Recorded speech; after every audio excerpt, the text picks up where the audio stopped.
আজকের এই সেশনের স্পিকার হিসেবে আমাদের সাথে যুক্ত আছে mister Mohammad Abdullah Noman, senior executive accounts. তিনি পার্সোনাল ইনকাম ট্যাক্স সম্পর্কে অত্যন্ত অভিজ্ঞ। আপনারা জেনে আনন্দিত হবেন যে আমাদের এই পার্সোনাল ইনকাম ট্যাক্সের এই সেশনের কন্টেন্ট প্লাস প্রেজেন্টেশন তৈরিতে সহায়তা করছেন আমাদের মাননীয় এমডি স্যারের মেয়ে মাইশা হাসান। মিস মাইশা হাসানকে আমি অত্যন্ত ধন্যবাদ জানাচ্ছি সহযোগিতা করার জন্য। আমরা সবাই আজকে ইনকাম ট্যাক্স সম্পর্কে জানতে চাই। যারা জব করি বা যারা ব্যবসা করি, সবার কিন্তু এই সেশনটা জানা উচিত। কত টাকা ইনকাম হলে ইনকাম ট্যাক্স এর আওতামুক্ত এবং কিভাবে ইনকাম ট্যাক্স ক্যালকুলেট করতে হয়, এগুলো আমরা আজকের সেশন থেকে ইনশাল্লাহ জানতে পারবো। ফ্রি অফ কস্টে এমপ্লয়ি, পার্টনার ও দেশের আপামর জনতার স্কিল ডেভেলপমেন্টের জন্য বিজনেস অটোমেশন একটি ব্যতিক্রমী ট্রেনিং প্ল্যাটফর্ম আমরা গত আড়াই বছর শুনতেছেন? ধরে, সরি 1.5 বছর ধরে পরিচালনা করছি। এটা সম্ভব হয়েছে আপনাদের স্বতঃস্ফূর্ত অংশগ্রহণ এবং সহযোগিতার কারণে। আমি মনে করি এই ট্রেনিং সেশনে আপনারা অ্যাক্টিভলি এবং মনোযোগ সহকারে অংশগ্রহণ করলে পার্সোনাল ইনকাম ট্যাক্স সম্পর্কে একটা ক্লিয়ার ধারণা পাবেন। যাই হোক, আমি আজকের এই সেশনের সংক্ষিপ্ত সূচি উল্লেখ করছি। প্রথমে mister Abdullah Noman personal income tax সম্পর্কে একটা প্রেজেন্টেশন দেবেন, এবং তারপর একটা প্রশ্নোত্তর পর্ব হবে। আপনারা কোনো কিছু প্রশ্ন করতে চান মাঝখানে না করে, আমার মনে হয় এই প্রশ্নোত্তর পর্বে প্রশ্ন করাটাই বেটার হবে। শেষে একটি এক্সাম বা অ্যাসেসমেন্ট নেওয়া হবে। যারা এক্সামে পাশ করবেন এবং ফিডব্যাক ফর্মে ফিডব্যাক দিয়ে আমাদের সহযোগিতা করবেন, শুধুমাত্র তারা আজকের এই সেশন থেকে সার্টিফিকেট অর্জন করতে পারবেন। যাই হোক, আমি এখন মিস্টার আব্দুল্লাহ নোমানকে রিকোয়েস্ট করছি, আপনি আপনার আজকের সেশনটি কাইন্ডলি শুরু করতে পারেন। ধন্যবাদ। হ্যালো, আসসালামু আলাইকুম। ভাইয়া শুনতে পাচ্ছেন? জি জি, শোনা যাচ্ছে। ওয়ালাইকুম আসসালাম ভাই।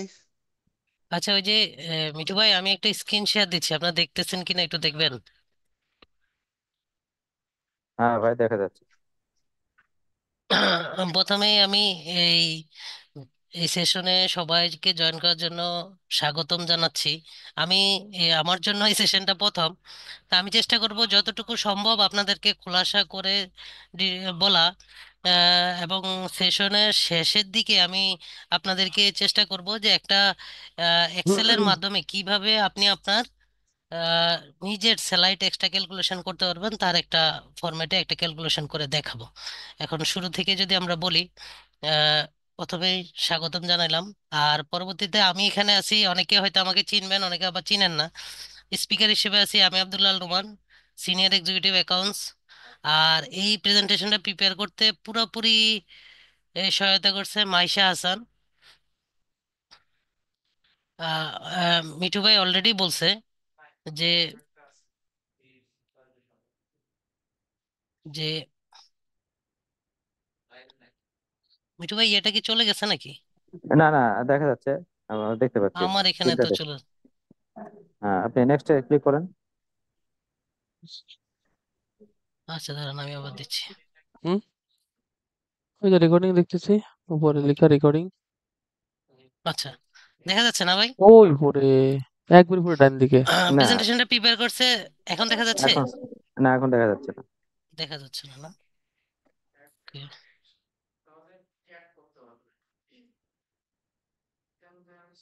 এখন দেখা যাচ্ছে তো? ঠিক আছে ভাইয়া। হ্যাঁ হ্যাঁ, এখন ঠিক আছে, হ্যাঁ, হুম। কন্টিনিউ করতে পারেন। প্রেজেন্টেশনটা প্রিপেয়ার করছে পুরোপুরি আহ মাইশা, যিনি হলো আমাদের এমডি স্যারের মেয়ে। তার সহায়তা পুরো প্রেজেন্টেশনে বলছেন। প্রথমে যদি আমরা বলি যে ইনকাম ট্যাক্স কি। ইনকাম ট্যাক্স আসলে সাধারণ ভাষায় বলতে গেলে আমরা আয়ের উপরে যে যে অর্থ সরকারকে প্রদান করতে হয় তাই হলো ইনকাম ট্যাক্স। এটা আমাদের ধরেন ইন্ডিভিজুয়ালও দিতে হয় এবং বিজনেসেও যদি আপনার লাভ হয় সেক্ষেত্রে আপনাকে দিতে হয় গভর্নমেন্টকে। হ্যাঁ।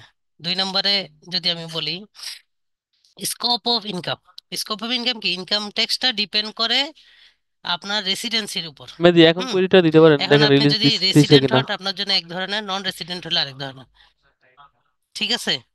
এখন রেসিডেন্ট কারা? রেসিডেন্ট হচ্ছে আমাদের দেশে যারা থাকতেছে বা আউটসাইড কেউ থাকতেছে কিন্তু আমাদের সব কিছুই বাংলাদেশের সাথে জড়িত, হ্যাঁ, তারা হচ্ছে রেসিডেন্ট। নন রেসিডেন্ট যারা বিদেশের কেউ যদি আমাদের বাংলাদেশে কাজ করে থাকে তারা হলো নন রেসিডেন্ট। আমাদের ট্যাক্স ইয়ার কি? ট্যাক্স ইয়ার সবসময় একই রকম থাকে, সেটা হলো 1 জুলাই থেকে 30 জুন পর্যন্ত। প্রত্যেক বছরই আমরা আমাদের ইনকাম ইয়ার ধরে নেই 1 জুলাই থেকে 30 জুন, যেটা আমরা 30 জুনের পরে রিটার্ন সাবমিট করি। ঠিক আছে, সবাই কি বুঝতেছেন?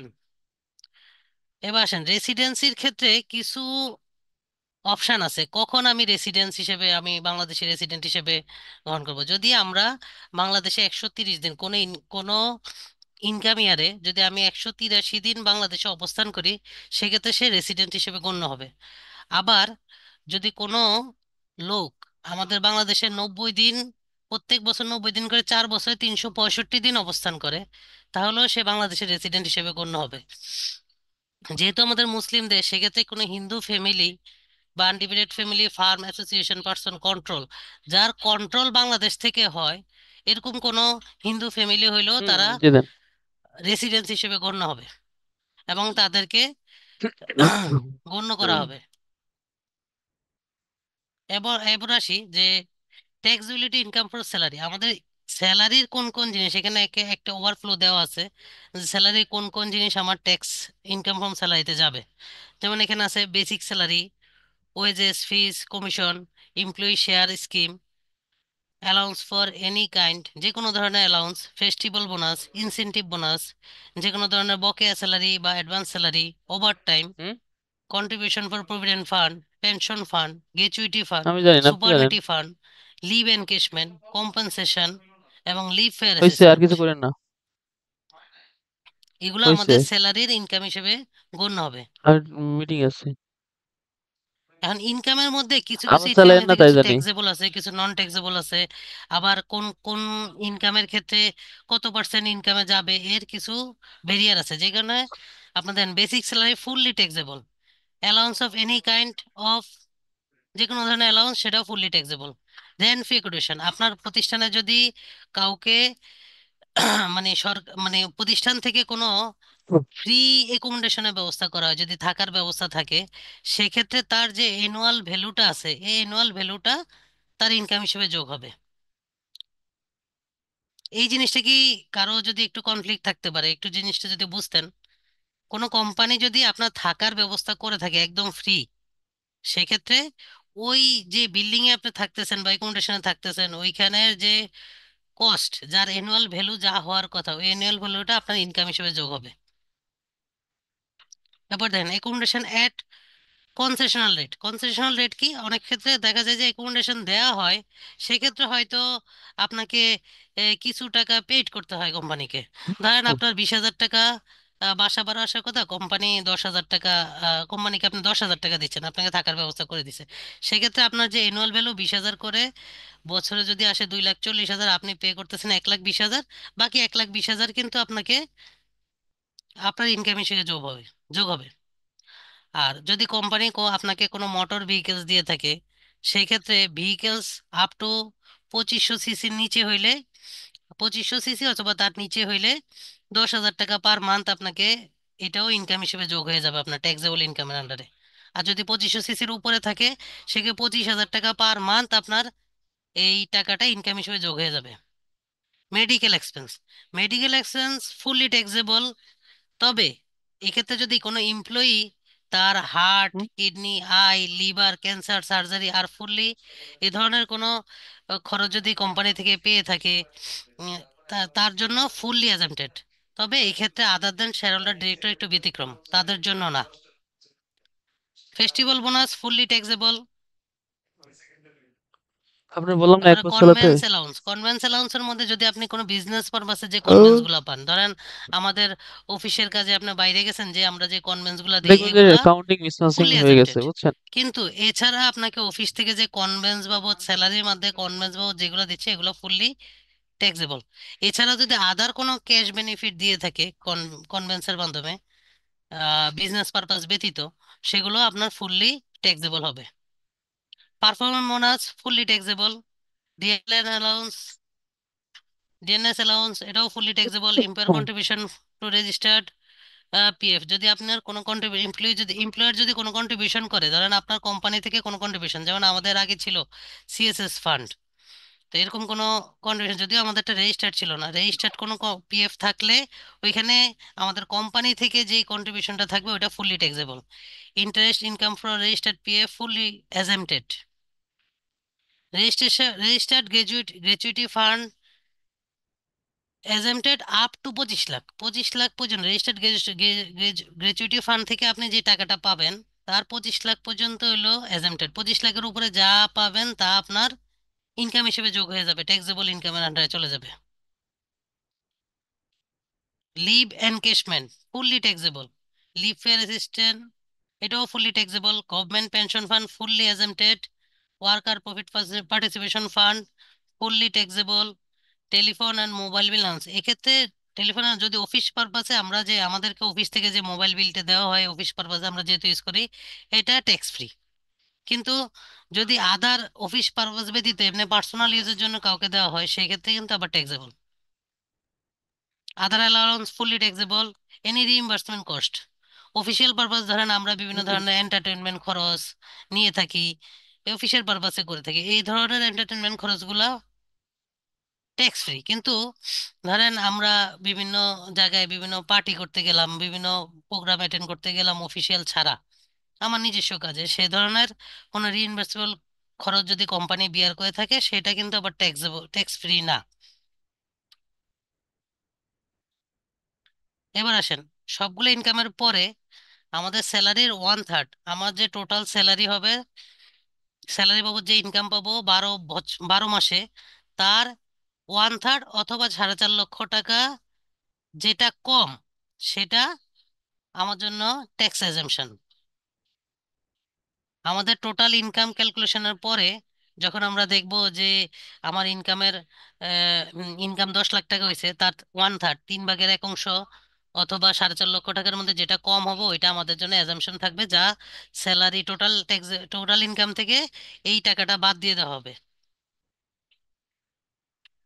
কি বুঝালো? এবার আসেন গভর্নমেন্ট এমপ্লয়ীদের ক্ষেত্রে, যেটা হইলো যে তাদের হইলো ইনকাম, তাদের জন্য ওই যে 4.5 লাখ 1/3 স্যালারি এই অপশনটা নাই। তাদের জন্য হলো, তাদের জন্য সব ইনকাম, বেসিক স্যালারি এবং ফেস্টিভ্যাল বোনাস ব্যতীত বাকি সব ধরনের ইনকাম হলো ট্যাক্স ফ্রি, যে কারণে তাদের জন্য 1/3 আর স্যালারির ইনকামের 4.5 লাখ এই ধরনের কিছু নাই। আসেন income from house property. House property বলতে আমরা কি বুঝি? আমাদের হাউস প্রপার্টি বলতে আমাদের building, apartment, land, furniture, fixture, fittings, ইট, এই ধরনের যেগুলো আছে যেগুলো ল্যান্ড প্রপার্টির আন্ডারে থাকে। এখন এই ধরনের ইনকামের ক্ষেত্রে ইনকাম কখন আমরা, যদি এটা কমার্শিয়াল এবং রেসিডেন্সিয়াল পারপাজে ইউজ করা হয় সেই ক্ষেত্রে এটার অ্যানুয়াল ভ্যালুটা ট্যাক্সেবল হবে। হ্যাঁ, এই জিনিসটা একটু সবাই একটু আহ, মনোযোগ দিয়ে শুনেন, কেউ যদি না বুঝে থাকেন কোশ্চেন করতে পারেন। নোমান ভাই, একটু প্রশ্ন করতে পারি? হ্যাঁ জি। হ্যাঁ অবশ্যই। জি, থ্যাংক ইউ ভাই।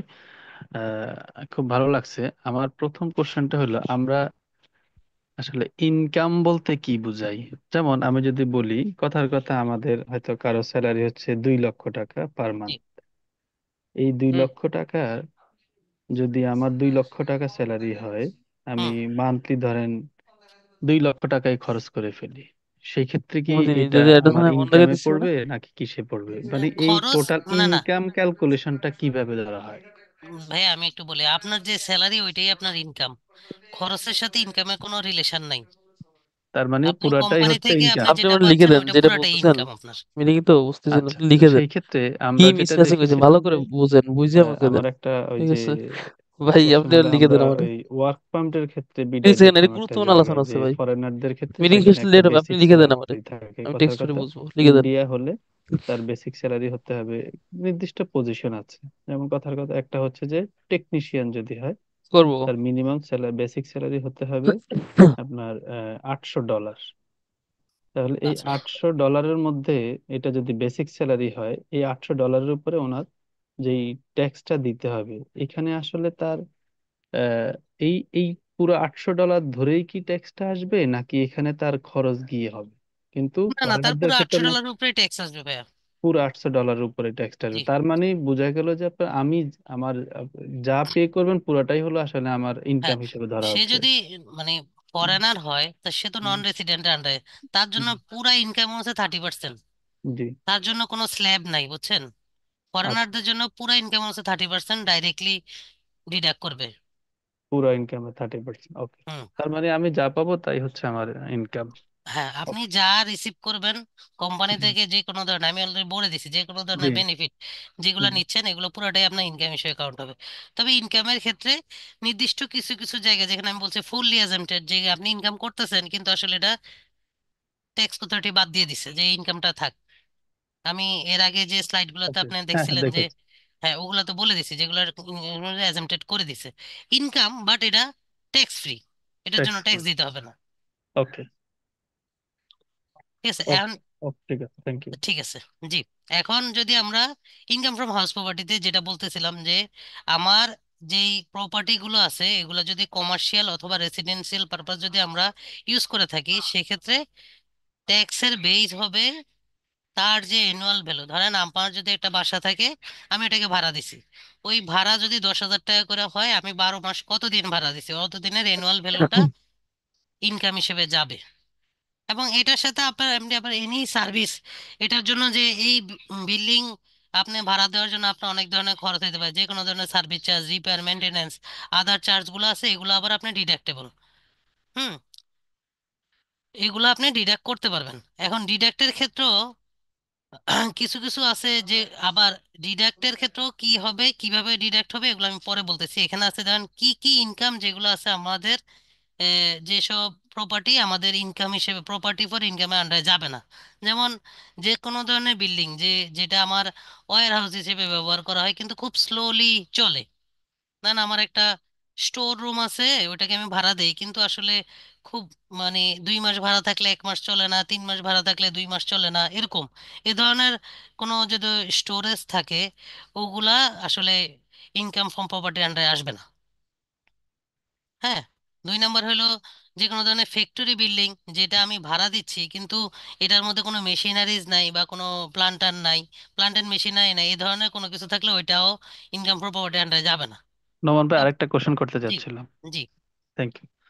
আপনি আসলে বিরক্ত হবে না, কারণ এটা না আমাদের না না সাথে না, যায় তো অনেক এটা কোয়ারিজ। অবশ্যই অবশ্যই। আচ্ছা, হাউজের ক্ষেত্রে যেটা বললেন, যেমন আমি যেখান থেকে বাসা ভাড়া পাবো, হ্যাঁ, জি। আমি বাসা ভাড়ার উপরে আমার এই ট্যাক্স আসবে। তো হুম। সেই ক্ষেত্রে যেমন বাসা ভাড়া গ্রহণ করার ক্ষেত্রে আমি যদি কারো কাছ থেকে কথার কথা বললাম, আপনার বাসাটার ভাড়া হচ্ছে টোটাল 25,000 টাকা, জি। এখান থেকে 5,000 টাকা হচ্ছে সার্ভিস চার্জ। জি। তাহলে আমি এখানে এই যে 25,000 টাকার মধ্যে 20,000 টাকা হবে আমার মেইন বাসা ভাড়া, এটার হুম। উপরেই কি আমার ট্যাক্সটা আসবে নাকি?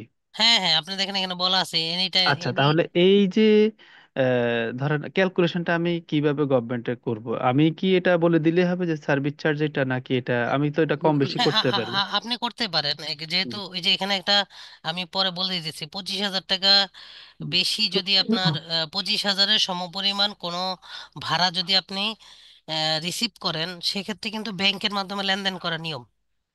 হ্যাঁ। সেক্ষেত্রে আপনার লুকানোর কোনো ওয়ে নাই। ওয়ে নাই, কিন্তু গুড। যদিও, আর যদি মেবি পঁচিশ একটু হাজারের থামেন নিচে ভাইয়া, হয়, সেক্ষেত্রে আপনি ক্যাশ মেসেজ দেন। রিসিভ করেন, সেক্ষেত্রে আপনি ক্যাশ রিসিভ করতে পারেন, সেক্ষেত্রে আপনার চাইলে লুকাইতে পারেন। তবে ইনভেস্টিগেশন করে যদি তারা বেশি পায়, সেক্ষেত্রে আপনাকে এক্ষেত্রে পানিশমেন্ট করতে পারে। আচ্ছা, এখানে আরেকটা বিষয় মানবে, সেটা হচ্ছে যে জি। ধরেন আমি এখানে একটা ইনকাম ট্যাক্স দিচ্ছি একটা বাসা থেকে, আবার দেখা যাচ্ছে যে আমার ট্রেড লাইসেন্সের ক্ষেত্রে আবার এখানে আমার কি বলে সিটি কর্পোরেশনকে আমার আবার একটা কর দিতে হচ্ছে। হুম। এখন এই যে ওই ওই কর আর এইটা, এই দুইটার মধ্যে আসলে এই পার্থক্যটা কি, বা এটা কেন করা হয়েছে, যদি এই জায়গাটা একটু ক্লিয়ার করে দিতেন, যে আমার তো ওই জায়গাও দিতে হচ্ছে। না, ওইটা দিতে হইতেছে যে আপনার সিটি কর্পোরেশনের আলাদা একটা ট্যাক্স, আর এটা দিতেছে আপনার ইনকামেরও সে ট্যাক্স। আচ্ছা, সেটা হলো আমার পুরা বাড়ির উপরে, সেখানে আমাকে ট্যাক্স দিতে সিটি হচ্ছে। কর্পোরেশনের আন্ডারে আপনি বিভিন্ন হুম, ফ্যাসিলিটি নিচ্ছেন, এই জন্য সিটি হুম, কর্পোরেশনকে একটা ট্যাক্স দিতে হইতেছে। সিটি আচ্ছা, কর্পোরেশন অথবা ইউনিয়ন পর্যায়েও কিন্তু এগুলো আছে। হ্যাঁ হ্যাঁ, আছে আছে, জি। হ্যাঁ, এইগুলো আবার আপনি আপনার এই যে টোটাল ইনকাম যখন ইনকামেশন কোয়েরি করবেন তখন আপনি রিবেট নিয়ে নিতে পারবেন, যে এই ট্যাক্সটা আমি আগে দিয়েছিলাম ওটা আপনি এআইটির আন্ডারে রিবেট নিয়ে নিতে পারবেন। রাইট, আমি এই জায়গাটাই কোশ্চেন আমার ছিল আসলে মেইনলি, যে আমি যে হ্যাঁ, ওখানে এক্সট্রা টাকাটা দিচ্ছি সেটা আবার আমি যখন এনবিআর কে ইনকাম ট্যাক্সটা দিব সেই জায়গায় আমি ওইটার উপরে কোনো ফ্যাসিলিটি পাচ্ছি হ্যাঁ কিনা। অবশ্যই পাবো, আমি এটা রিবেট নিয়ে নিতে পারবো। ওকে ওকে, ঠিক জি। আছে। থ্যাংক ইউ ভাই। এরপরে আমাদের যদি কোনো ইনকাম থাকে হোস্টেল, মোটেল, হোটেল, রিসোর্ট থেকে, এটাও আমাদের হাউস প্রপার্টি আন্ডার যাবে না, এগুলো বিজনেসের আন্ডারে চলে যাবে। Business income, income from professional ইনকামের আন্ডারে। ইনকাম যদি কোনো ধরনের অ্যাডভান্স বা সিকিউরিটি ডিপোজিট হিসেবে নিয়ে থাকেন, এগুলো কখনোই প্রপার্টির আন্ডারে যাবে না, প্রপার্টি ইনকামের আন্ডারে যাবে না। এবার আসেন, কিছু কিছু ডিডাকশন আছে যেগুলো আর মানে ইনকাম পার হাউসের আর এপ্লিকেবল, যেগুলো আপনি ডিডাকশন করতে পারবেন। যেমন ইন্স্যুরেন্স প্রিমিয়াম যদি পেড করে থাকেন, কোনো রিস্ক যদি থাকে আপনার বিল্ডিং এ, এটার এগেনস্টে আপনি কোনো লস এন্ড ডিস্ট্রাকশন এগেনস্টে কোনো যদি ইন্স্যুরেন্স প্রিমিয়াম করেন, এগুলো আপনি ডিডাকশন হিসেবে দেখাইতে পারবেন। যদি কোনো ব্যাংক থেকে কোনো লোন নিয়ে থাকেন, এই লোনের এগেনস্টে যদি ইন্টারেস্ট পেয়েবল থাকে, ইন্টারেস্টগুলো আপনি চাইলে ডিডাক্ট করতে পারবেন এই এই বিল্ডিং এর আন্ডারে, বিল্ডিং এ ইনকামের আন্ডারে। এনুয়াল চার্জ যদি ইনক্লুডিং কোনো ট্যাক্স, ওই যে আপনি যেটা বললেন ভাইয়া, যে আপনাদের সিটি কর্পোরেশন বা ইউনিয়ন পরিষদের যে ট্যাক্স গুলো দেওয়া হয়, এগুলো আপনি চাইলে ইয়ে নিতে পারবেন, কমাইতে পারবেন। এবং কোনো রিপেয়ার, রেন্ট, ক্যালকুলেশন, ওয়াটার, ওয়াসওয়ারেজ, ইলেকট্রিক, গ্যাস, এগুলোর জন্য যদি কোনো রিপেয়ার করে থাকেন, এগুলো আপনি এই যে নিতে পারবেন। তবে সেক্ষেত্রে নির্দিষ্ট একটা রেঞ্জ তৈরি করে দেওয়া আছে। আপনি রিপেয়ারের আন্ডারে যে নিবেন, এটা যদি আপনার কমার্শিয়াল পারপাজে ইউজ করা হয়, সেক্ষেত্রে আপনি আপনার ইনকামে 30% পর্যন্ত ডিডাক্ট করতে পারবেন, যে আমার রিপেয়ার মেনটেন্যান্স বাবদ এত টাকা খরচ গেছে। হুম। আর যদি আপনি নন কমার্শিয়াল যদি পারপাস হয়, সেক্ষেত্রে আপনি 25% পর্যন্ত ডিডাক্ট করতে পারবেন। এখানে কি কারো কোনো কোশ্চেন আছে? এটা ক্লিয়ার ভাইয়া, থ্যাংক ইউ। হুম।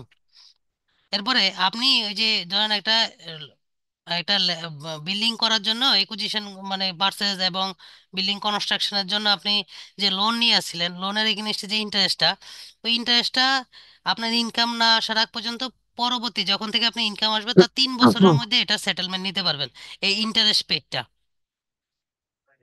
এখানে একটা এই জিনিসটা অনেকেই জানে না। বেসিক্যালি সত্যি কথা বলতে আমিও জানতাম না, এই সেকশনটা পাওয়ার পরে জানছি যে আমরা যে এই কোনো বিল্ডিং তৈরি করতে গেলে যে লোন নেই, লোনের যে ইন্টারেস্টটা, ওই ইন্টারেস্টটা আমরা যখন আমার ওই বিল্ডিং থেকে ইনকাম আসবে তার 3 বছরের মধ্যে তার এগেনস্টে এটা আমি খরচ হিসেবে দেখাইতে পারবো। ও, ইন্টারেস্টিং। জি। এখন এরপরে হলো এই যে আপনার যে জিনিসটা ইন্ডিভিজুয়াল রিসিভ মোর দেন 25,000, যদি পারো 25,000-এর বেশি যদি আপনার হয়, সেক্ষেত্রে আপনাকে কিন্তু ব্যাংকের মাধ্যমে এই টাকাটা নিতে হবে।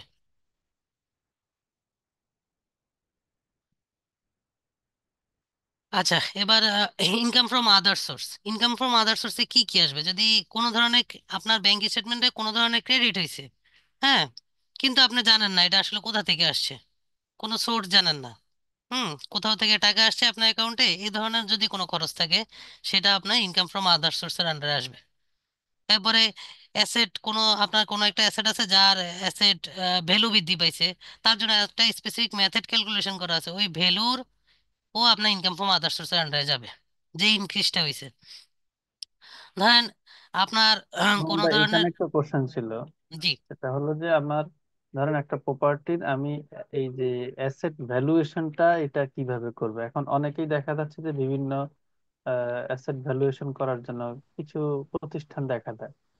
জি। আদৌ এগুলার এই মেইন সোর্সটা কি, এনবিআর কাদের এই ভ্যালুয়েশনটা অ্যাকসেপ্ট করে বা ট্যাক্সের হ্যাঁ, ক্ষেত্রে, এই সেই যে বিষয়টা ক্লিয়ার করে ভ্যালুয়েশনের দিন। ক্ষেত্রে ভাইয়া, ভ্যালুয়েশন অবশ্যই এই ভ্যালুয়েশন যে যাদের যেসব কোম্পানি আছে তাদের রিপোর্টই অ্যাকসেপ্ট করে, তাদের রিপোর্টের বাইরে কোনো অ্যাকসেপ্ট করে না। তবে এনবিআর এর সেক্ষেত্রে লিস্টেড কিছু ভেন্ডর আছে। হ্যাঁ, তাদের একটা লিস্টেড ভেন্ডর আছে যে এই এই ভেন্ডরের রিপোর্ট আমরা অ্যাকসেপ্ট করি, আদারওয়াইজ অন্যদের রিপোর্ট আমরা অ্যাকসেপ্ট করি না। কারণ হইলো এক্ষেত্রে ধরেন অনেক ভ্যালুয়েশন কোম্পানি আছে যারা ধরেন দুর্নীতির সাথে জড়িত, টাকা খেয়ে বিভিন্ন ভাবে দেয়। সেক্ষেত্রে এনবিআর লিস্টেড কিছু ভেন্ডর থাকে প্রত্যেকটা ইয়াতে, কিছু লিস্টেড কোম্পানি, যেমন আমি এনবিআর যদি আমি রিপোর্ট সাবমিট করতে যাই, সেক্ষেত্রেও লিস্টেড কিছু অডিটর আছে, যে লিস্টেড অডিটর দ্বারা আমার অডিট করাইতে হয়। সেই ক্ষেত্রে যেমন আপনার ওই যে এনবিআর যেমন ডিবিসির অডিট রিপোর্টটা তারা নেয়, তো সেই ক্ষেত্রে হুম। এই এটার কি কোনো এখন চেকিং এখন এখন মেকানিজম সত্যি আছে কথা যে কিনা? যে ডিবিসি হ্যাঁ। ডিবিসি এখন সব অডিট ফার্মের জন্য বাধ্যতামূলক, কিন্তু এই যে ভ্যালুয়েশনের জন্য কোনো ডিবিসি ডিবিসি ধরনের কিছু নাই। আচ্ছা, কারণ কি আপনার ওই যে ধরেন আমি একটা জায়গা যখন কিনতে যাই, কথার কথা সেটা ধরেন আমি চেষ্টা করি যে যত কমে কেনা যায়, কিন্তু আমি যখন ওই সেম জায়গাটা লোন নিতে যাব, তখন কিন্তু আমি আবার ট্রাই করি কত বেশি ভ্যালু দেখানো যায়। তো এই যে মাঝখানে যে একটা গ্যাপ, হ্যাঁ, যেমন 25 কোম্পানির ক্ষেত্রে এই জিনিসটা বেশি হয়, তাহলে এই জিনিসটা আসলে এই মেকানিজমটা কিভাবে গভর্নমেন্ট আপনার ই করে, কোনটাকে ওরা রিলায়েবল মনে করে? অবশ্যই ভ্যালুয়েবল, মানে আপনি যখন ওই যে যারা অ্যাসেট ভ্যালুয়েশন করে তাদের কোম্পানি গ্রহণ করে, যাদের এনবিআর লিস্টেড ভেন্ডর দ্বারা যদি আপনি সেটা যদি করেন, তাহলে সেক্ষেত্রে এনবিআর ওইটা গ্রহণ করবেই। ওকে ভাইয়া, থ্যাংক ইউ। জি। আমাদের কোনো যদি কোনো কিছু এমন কোনো স্টক থাকে যেটা ধরেন মার্কেট ভ্যালু এবং পার্চেস ভ্যালুর মধ্যে কোনো গ্যাপ আছে, যেটা আমার অ্যাসেটকে ইনক্রিজ করে বা কোনো কিছু করে, এ ধরনের কোনো কিছু থাকলে তাও কিন্তু আমার এই ইনকাম ফ্রম আদার সোর্সের আন্ডারে থাকবে। ফিস, কমিশন, কম্পেনসেশন, গুডউইল, ক্যান্সেলেশন, এগুলোর জন্য যদি এগ্রিমেন্ট, এগুলোর জন্য আমাদের যদি কোনো বেনিফিট পেয়ে থাকি, সেক্ষেত্রে এগুলো আমরা আমাদের ইনকাম ফ্রম আদার সোর্সের আন্ডারে আসবে। এরপরে যে কোনো ধরনের স্যালামি, প্রিমিয়াম, লিজ, রেন্ট, এগুলো আমাদের ইনকাম ফ্রম আদার সোর্সের আন্ডারে যাবে। হুম। এরপরে এবার আসেন কিছু ট্যাক্স বেনিফিট, কিছু ব্যাংকের সাথে রিলেটেড কিছু বেনিফিট আছে, সেক্ষেত্রে আপনি এগুলো যখন ইনকাম ট্যাক্স আদার্স আসবে, সেক্ষেত্রে সেটা অবশ্যই হইতে হবে। যেমন আপনি যদি ব্যাংক থেকে কোনো ইন্টারেস্ট ওয়েভার পান, হ্যাঁ, যদি কোনো ইন্টারেস্টে আপনার ইন্টারেস্ট ছিল 10, মানে অনেক সময় হয় না যে আমরা ইন্টারেস্ট পে করতে পারতেছি না দেখে আমরা রিশিড, মানে আমাদের ক্লাসিফাইড হয়ে যায় লোন। সেক্ষেত্রে আপনার অনেক সময় ব্যাংক কি করে যে আপনার যে ঠিক আছে আপনার এই ইন্টারেস্টটা পে করার দরকার নাই, আপনি আমার মেইন ইনস্টলমেন্টটা দেন। এই ধরনের কোনো ইন্টারেস্ট যদি আপনি ওয়েবার পেয়ে থাকেন কোনো ফাইন্যান্সিয়াল ইনস্টিটিউট থেকে, শিডিউল ব্যাংক থেকে, সেটা আপনার ইনকাম ফ্রম আদার্স সোর্সের আন্ডারে যাবে। হ্যাঁ, এবং যে কোনো ধরনের মার্জিন লোন বা ইন্টারেস্ট যদি below up to 10 lakh, 10 lakh পর্যন্ত আপনি এই মার্চেন্ট ব্যাংকের পোর্টফোলিও ম্যানেজার থেকে আপনি কোনো মার্জিন লোনের আন্ডারে অথবা ইন্টারেস্ট মকুব পাইছেন, এই ধরনের কিছু হলে সেটাও আপনার ইনকাম ফ্রম আদার সোর্সের আন্ডারে যাবে। এবার any amount receive winning lottery, মানে আপনার কোনো lottery, puzzle, card game, online game, যে কোনো কিছু থেকে আপনি যদি কিনেন, এগুলো আমার ইনকাম ফ্রম আদার সোর্সের আন্ডারে যাবে। এরপরে যে কোনো ধরনের 5 লাখ টাকার উপরে যদি কোনো অ্যামাউন্ট আপনি ক্রস চেকের মাধ্যমে ব্যাংকে রিসিভ করছেন, এগুলো ইনকাম ফ্রম আদার্স যাবে। তবে যাবে না কয়েকটা কন্ডিশন আছে। যদি আপনি আপনার কোনো সাপোজিও প্যারেন্ট, চাইল্ড থেকে রিসিভ করে থাকেন, এই ধরনের কিছুকে ডোনেশনের আন্ডারে রেখে দেখানো বা গিফট দেখা যায়, ডোনার দেখানো হয়, গিফট দেখানো হয়, এগুলা এ ধরনের যদি চেক মানে কোনো টাকা রিসিভ করে থাকেন, সেটা আপনার ইনকাম হিসেবে যাবে না। হ্যাঁ, 5 লাখের উপরে। আর যদি কোনো ব্যাংক থেকে আপনি এ ধরনের কোনো টাকা রিসিভ করেন, ব্যাংক আপনাকে কোনো কারণে টাকা দিচ্ছে, এ ধরনের রেগুলেটরি এনজিও, অথরিটি, মাইক্রো ক্রেডিটের আন্ডারে আপনি এগুলো পেয়ে থাকেন, এ ধরনের 5 লাখ টাকার নিচে, 5 লাখ টাকার সমপরিমাণ বা তার উপরে যদি কোনো ক্রস চেক থাকে, ওইটা আপনি এই ইনকামের আন্ডারে যাবে না। তবে এই দুইটা খাত ব্যতীত যে কোনো ধরনের 5 লাখ টাকার যদি ক্রস চেকের মাধ্যমে আপনি ব্যাংকে রিসিভ করে দেন, এটাকে আপনার ইনকাম ফ্রম আদার সোর্সের আন্ডারে আনতে হবে। এখন ধরেন এই এই জায়গায় মনে হয় আপনাদের একটু বোঝার যেটা, আপনি ধরেন আপনি রিফাত সাহেব থেকে 5 লাখ টাকা নিলেন, রিফাত সাহেব তো আপনার কোনো রিলেটিভ না। রিফাত সাহেব থেকে 5 লাখ টাকা নিলে এটা কিন্তু ইনকাম ফ্রম আদার সোর্স হবে, কিন্তু সেটার আপনি স্পেসিফিক ব্যাখ্যা থাকতে হবে। আপনি যদি লোন নিয়ে থাকেন, তাহলে আপনাকে বলতে হবে যে আমি লোন এন্ড অ্যাডভান্সের আন্ডারে, তাহলে ওর ফাইলেও দেখাইতে হবে, আপনার ফাইলেও দেখাইতে হবে যে লোনের আন্ডারে। যদি এ ধরনের কিছু ব্যাখ্যা না করেন, সেক্ষেত্রে কিন্তু ইনকাম ফ্রম আদার সোর্সের আন্ডারে আপনাকে এটা ইনকাম হিসেবে দেখাইতে হবে। এই জিনিসটা কি সবাই বুঝতে পারছেন? ভাইয়া এইটার ট্যাক্স কত পার্সেন্ট হয়? এটা ওই নর্মাল ক্যালকুলেশনের আন্ডারে চলে যাবে। আচ্ছা ট্যাক্স ক্যালকুলেশনের আন্ডারে যায়, ওইখানে আপনি যে স্ল্যাবের আন্ডারে পড়বেন তাই পড়বে। আচ্ছা আচ্ছা, প্রথমটা যেটা বলছেন যে ওই যে ডিউ অর স্যালামি, এই স্যালামির আসলে ব্যাখ্যাটা কি কি কি কি থাকতে পারে এর মধ্যে? স্যালামির ব্যাখ্যা বলতে ওই যে আমরা থাকি না, ওই যে আপনার এই ইয়াতে কি হয়, ওই যে আমি যখন কোনো দোকানপাট ভাড়া দিতে যাই, সেক্ষেত্রে আমরা অনেক ধরনের মানে একসাথে একসাথে 20 লাখ টাকা নিয়ে নিই অ্যাডভান্স হিসেবে স্যালামি আকারে। ওইটাকে বোঝানো হয়েছে ও এখানে। আচ্ছা আচ্ছা, মানে অ্যাডভান্স যেটা দোকান নেওয়ার ক্ষেত্রে হ্যাঁ একটা হ্যাঁ, দেওয়ার দোকান না বিষয়। তো ওইটাকে স্যালামি আকারে আপনাকে দেখাইতে হয়। ও আচ্ছা।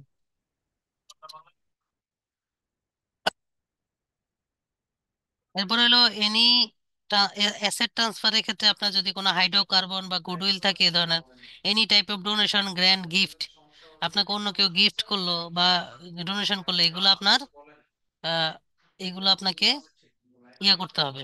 এগুলো আপনার ইনকাম ফ্রম আদার সোর্সের আন্ডারে যাবে। কিছু কিছু ইনকাম আছে যেগুলোকে 6 শিডিউলের মাধ্যমে ট্যাক্স অথরিটি আপনার টোটাল ইনকাম থেকে বাদ দিয়ে দিছে। ইনকাম বাট ট্যাক্সেবল ইনকাম না, টোটাল ইনকামের আন্ডারে যাবেন। যেমন আপনি যদি কোনো এনি পেনশন রিসিভ করেন ডিউ টু গভর্নমেন্ট পেনশন, গভর্নমেন্টের আন্ডারে কোনো পেনশন, এটা fully exempted. Gratuity income receive fund government approve gratuity fund থেকে, এটা তো আগেও আমরা একবার দেখছিলাম, 25 লাখ পর্যন্ত এজেন্টেড। পেনশন সেভিং সার্টিফিকেট, আপনি 5 লাখ টাকা পর্যন্ত, 5 লাখের টাকা পর্যন্ত আপনার কোনো ট্যাক্স দিতে হয় না।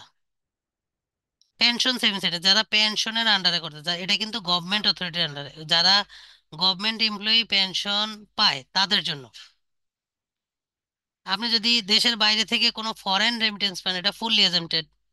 এরপরে wages earner develop fund, income থেকে আপনার ওয়েজেস আর্নার্স ডেভেলপ বন্ড, যেটা ওটা শুধুমাত্র বিদেশে আমাদের যারা প্রবাসী ভাই আছে তাদের জন্য। এদের যদি কোনো ইউএস ডলার প্রিমিয়াম বন্ড থাকে, ইউএস ডলার ইনভেস্টমেন্ট বন্ড থাকে, ইউরো প্রিমিয়াম বন্ড থাকে, ইউরো ইনভেস্টমেন্ট বন্ড থাকে, পাউন্ড স্টেলিং প্রিমিয়াম বন্ড থাকে, এ ধরনের যত ধরনের ইনকাম আছে তাকে ফুললি এজেন্টেড। আপনি যদি কোনো আপনার প্যারেন্ট চাইল্ড সাপোজিও থেকে কোনো গিফট রিসিভ করে থাকেন, এটাও ফুললি এজেন্টেড। কিন্তু তার বাইরে কেউ যদি আসেন, আপনার রিলেটিভ বাইরে যদি কারো থেকে গিফট নেন, সেটা কিন্তু আবার ইনকাম ফ্রম আদার সোর্সের আন্ডারে কিছুক্ষণ আগে দেখছেন আপনারা। আপনি যদি শেয়ার মার্কেট থেকে 50 লাখ টাকা পর্যন্ত ক্যাপিটাল গেইন করেন, তা ফুললি এজেন্টেড। 50 লাখ পর্যন্ত ফুললি এজেন্টেড। এবার আসেন ট্যাক্স রেট। দেখেন আমাদের নোমান এখানে ভাই, একটা এখানে একটু প্রশ্ন ছিল আমার, ওই জি যে জি। আগের ইয়েটাতে। হ্যাঁ হ্যাঁ যেমন ভাই বলেন। এখানে সঞ্চয়পত্রের ক্ষেত্রে এ, কি করা আছে? সঞ্চয়পত্র থেকে যে ইনকামটা হয় সেটা ওইটা তো কিসের ওইটা আন্ডারে পড়ে? ওইটা ফাইনাল সেটেলমেন্ট। ওটা ওইটার হলো জন্য আলাদা কোনো, ওইটা ফাইনাল সেটেলমেন্ট, ওইখান থেকে তো আপনার অ্যাড সোর্সের ট্যাক্স কেটেই রাখে। ওই আচ্ছা। ট্যাক্সই ফাইনাল ট্যাক্স, ওইটার জন্য আপনার আর আলাদা কোনো ট্যাক্স দিতে হবে না। ও আচ্ছা, তার মানে আমি যেটা পাচ্ছি ওটা ওই সরকার বাকিটা কেটে নিয়ে আমাকে ওটা দিচ্ছে, তাই তো? হ্যাঁ, ওইটার জন্য আর কোনো আলাদা ট্যাক্স দিতে হবে না, এবং ওইটা আপনাকে দেখাইতে হবে ইনকামে। ইনকামে হুম। এই ট্যাক্সটা দেখাবেন, এবং এই ট্যাক্সটা আবার সেম পরিমাণ ট্যাক্স আপনি রিবেট নিয়ে নেবেন। ও আচ্ছা আচ্ছা আচ্ছা, আর একটা বিষয় হচ্ছে এই বিদেশ থেকে যখন বিদেশ এইটা রিলেটিভ টাকা পাঠায়, জি। এইটার আসলে এই ধরেন যে কেউ আমাকে পাঠাইলেই কি এটা হবে, নাকি এটার আবার কোনো এটার উপর কোনো নির্দেশনা আছে যে কে না, পাঠাইতে পারবে? এরকম কিছু কোনো ডিক্লেয়ার মানে নাই যে যে কেউ যে কেউ পাঠাইলেই হবে, পাঠাইলে আপনি হবে। ওইটা আমার দিতে হবে? হ্যাঁ, ওকে। এখন পর্যন্ত কোনো ডিক্লেয়ার নাই। এটা কত পর্যন্ত, কত অ্যামাউন্ট এটা পর্যন্ত? কোনো লিমিটেশন নাই, কোনো রেমিটেন্সের কোনো লিমিটেশন নাই। আচ্ছা, আরেকটা হচ্ছে ধরেন অনেক সময় যেটা হয়, যখন আমার কাছে বিদেশ থেকে টাকা আসে তখন দেখা যাচ্ছে যে ইনস্ট্যান্ট গভর্নমেন্ট এটার উপর একটা দেয়। এই টাকাটা যখন আমরা ব্যাংক থেকে রিসিভ করি ইনসেনটিভ। তখন ইনসেনটিভ দেয়। হুম। এই ইনসেনটিভের উপরে কোনো আছে কিনা? না না না, এই ইনসেনটিভও ফুললি ট্যাক্স ফ্রি। ওটা ওই ট্যাক্স। ইনসেনটিভ সহই আপনি এটা ইনকাম হিসেবে দেখাবেন, ইনকাম ওকে ফ্রম আদার সোর্সের আন্ডারে দেখাই দিবেন, কিন্তু এটা কোনো ট্যাক্স আসবে না। ওকে ওকে। জি থ্যাংক ইউ। নোমান ভাই, এখানে ওই জি। যে আরেকটা জিনিস আমি ক্লিয়ার না, যে সেটা হচ্ছে বিদেশ থেকে যদি আমার অ্যাকাউন্টে কেউ টাকা পাঠায়, হুম ধরেন সেটা ব্যক্তিগত পারপাসে হোক, সেটা সে আমাকে পাঠালো, কাউকে দিতে বললো, হুম। এখন এগেনস্টে আমাকে ট্যাক্স দিতে হবে কিনা? না না না, সেটা তো বললামই, আপনার রেমিটেন্সের ক্ষেত্রে যে কোনো ধরনের রেমিটেন্স ফুললি ট্যাক্স ফ্রি। আচ্ছা। তবে এখন ধর এখানে এখানে অনেক সময় হয় কি, সাবসিডিয়ারি ট্রানজাকশন হয়ে যায়, যেমন আমাদের এখন যেটা হচ্ছে যে বাংলাদেশে যেহেতু টাকা পাচার হয়ে গেছে অনেক, তো সেই ক্ষেত্রে যদি আপনার হঠাৎ করে কেউ 50 লাখ করে 2-3 বার পাঠাই দিল, সেক্ষেত্রে হয়তো এনবিআর অথরিটি আপনাকে ধরতে পারে, বা ব্যাংক থেকে আপনার এটাকে ধরবে যে এত টাকা কে পাঠাইলো, সেই ক্ষেত্রে আপনাকে ধরতে পারে। তখন আর এটা একটা হইতে হবে, সেটা ইনভেস্টিগেশনের আন্ডারে আপনাকে রিপোর্ট দিতে হবে যে হ্যাঁ সে এই এই জায়গায় ই করছে এটার জন্য নিছে, সেইগুলো আবার কোশ্চেনেবল। আপনার ছোট ছোট অ্যামাউন্টের জন্য তেমন কোনো কোনো ই নেই। না, এখন ধরেন আমি আপনার কাছ থেকে 1 লক্ষ টাকা ধার নিলাম, আবার ধরেন 1 মাস পরে আমি আপনাকে দিয়ে দিলাম, এই যে আপনার অ্যাকাউন্টে ঢুকলো আবার আমার অ্যাকাউন্টে ঢুকলো হুম টাকা, হুম। এর আগে কোনো ই আছে কিনা? না না না, এগুলা এগুলা এগুলা তো হচ্ছে লোন। লোনের আন্ডারে আপনি যদি ট্যাক্স রিপোর্টের মানে ট্যাক্স পিরিয়ডের মধ্যে যদি পরিশোধ করে দেন, তাহলে তো এটা আনারই দরকার নাই।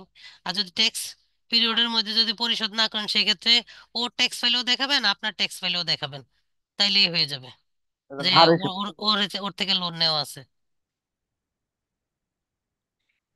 ওইটা ঠিক আছে। ইনকাম না।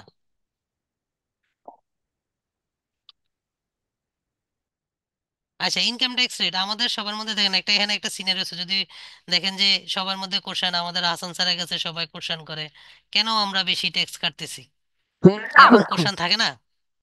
যদি আমাদের হাসান স্যার নাই, এরকম অনেকেই এসে কিন্তু কোশ্চেন করে কেন আমরা বেশি ট্যাক্স দিই। ট্যাক্সের একটা স্ল্যাব দেওয়া আছে, আমরা অনেকেই যা জানি না এবং ট্যাক্স ক্যালকুলেশন জানি না বলেই আমাদের অনেক সময় হয় কি যে আমরা এই কোশ্চেন নিয়ে আসি।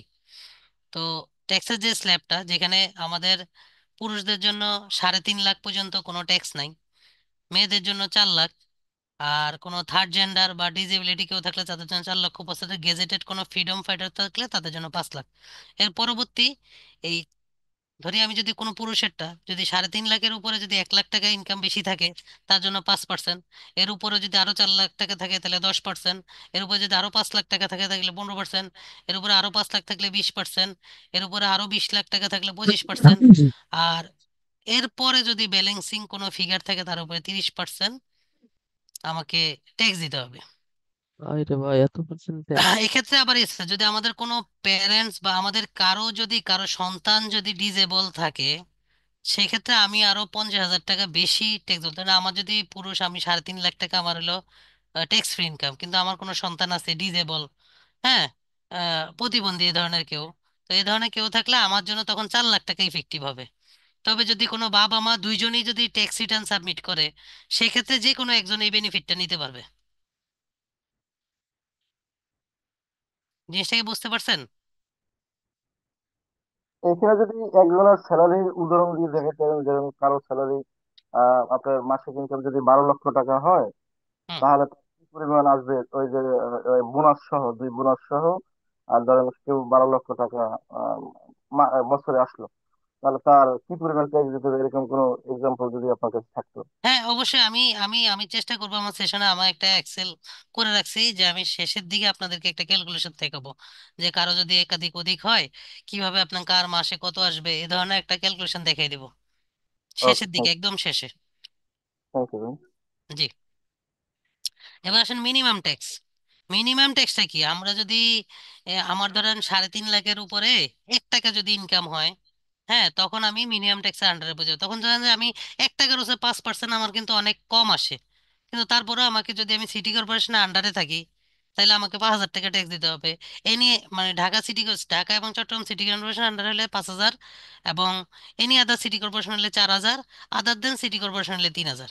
আপনি যদি 3.5 লাখ পার করে 1 টাকাও যদি হয়, আপনাকে এই ট্যাক্সটা দিতে হবে। এটা কি তবে নাগরিক আরেকটা ইস্যু ছিল যে নাগরিক জি। ধরেন হতে হবে? এই সময়ের মধ্যে আমার একটা ট্যাক্স ইয়ারের শুরুতেই ধরেন ইনকামটা ছিল, তো মাঝখানে এসে ধরেন জুলাই থেকে শুরু হয়ে অগাস্টে এসে সব বন্ধ হয়ে গেছে, তাহলে অগাস্ট সেপ্টেম্বর অক্টোবর পরবর্তী বছরে এসে কি আমাকে এই পুরো জিনিসটা করতে হবে? ভাই, আমি একটু বুঝি না, আবার যদি বলেন। ধরেন একটা পর্যায়ে একটা লোক আপনার বছরের শুরু থেকেই তার ইনকাম ছিল, জি। হ্যাঁ, ট্যাক্স বছরে যদি আমরা ধরি জুলাই থেকে, হ্যাঁ হুম। ধরেন জুলাইয়ের 1 তারিখ থেকে তার ইনকামটা ভালোই ছিল, কিন্তু সামহাও জুলাইটা শেষ হওয়ার সঙ্গে সঙ্গে তার সকল ইনকাম বন্ধ হয়ে গেছে। সে কোনোভাবেই ধরেন চাকরি চলে গেছে, বিভিন্ন সমস্যায় পড়ছে। তাহলে এই লোকের ক্ষেত্রে কি হবে ট্যাক্স বছরে? ধরেন আগের ও, বছরও তার সে তার ট্যাক্স দিয়ে তার আসছে। যদি তার যদি জি। ট্যাক্সেবল এই পিরিয়ড, মানে আমাদের হুম, যে পিরিয়ড আছে জুলাই থেকে আগস্টের মধ্যে, সে, হুম, আমি বুঝতে পারছি আপনার যদি ধরেন 5 মাস সে চাকরি আছিল, 7 মাস চাকরি ছিল না। জি জি। জি। কারণ 5 মাসের স্যালারিটা যদি ওই আসসালামু যে আলাইকুম সাড়ে ভাইয়া। তিন লাখের উপরে চলে যায় ওই অ্যাজাম্পটেড ইনকাম বাদ দেওয়ার হ্যাঁ পরে, ভাই, মেল তো তাহলে তাকে দিছে। ট্যাক্স দিতে হবে।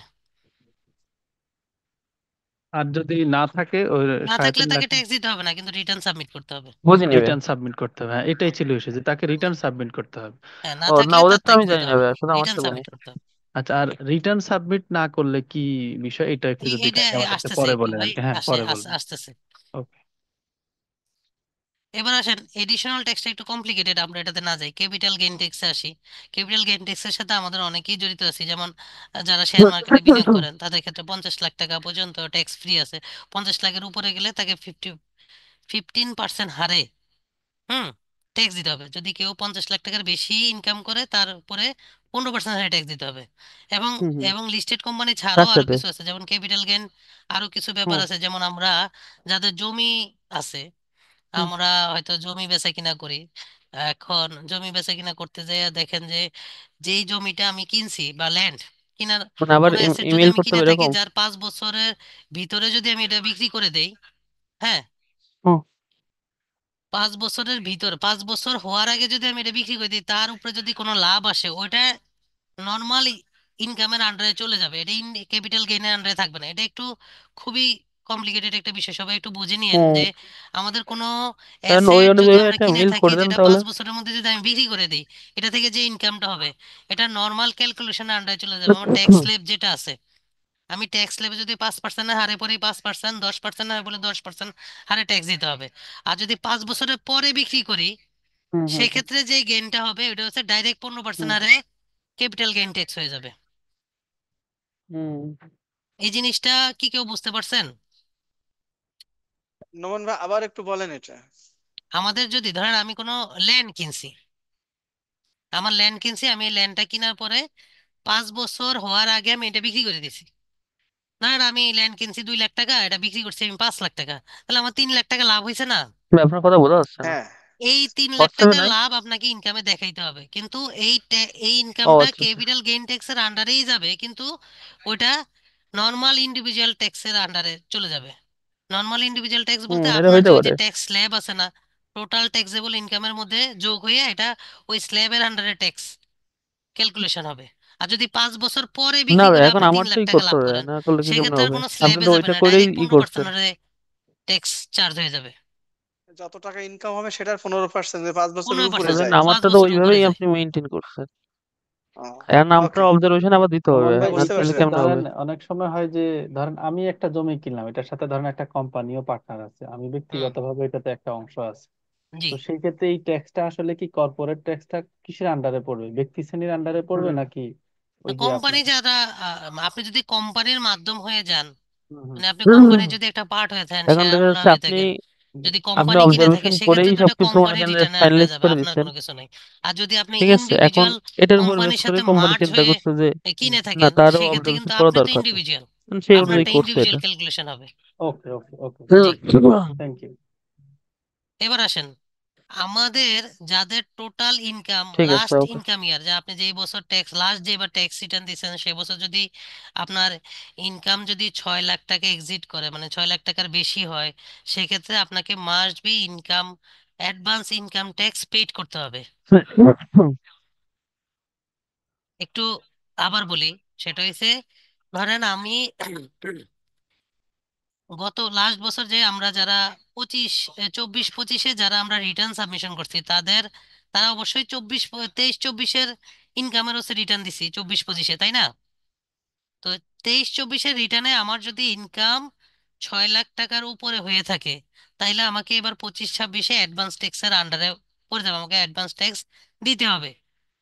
সেক্ষেত্রে আবার কিছু কন্ডিশন আছে, যে ক্ষেত্রে আবার এই জিনিসটা হবে না। সেক্ষেত্রে হলে কেমন, আপনার ফুললি ইনকাম যখন 8 লাখ টাকা এক্সিড করবে না, তবে এক্সিড করবে, নট এক্সিড, 8 লাখ টাকা এক্সিড করবে না, তবে সেক্ষেত্রে যদি কোনো ল্যান্ডের মাধ্যমে যদি কোনো ইনকাম করে থাকেন তা ব্যতীত, এটা সহ ল্যান্ডের ইনকাম, যে ল্যান্ড বিক্রি করে যে ইনকামটা পান আপনি, হ্যাঁ, পাইছেন, ওই ইনকামটা যোগ হইয়া 8 লাখ টাকা যদি ক্রস না করে, সেক্ষেত্রে আপনি অ্যাডভান্স ইনকামের আওতায় যাবেন না।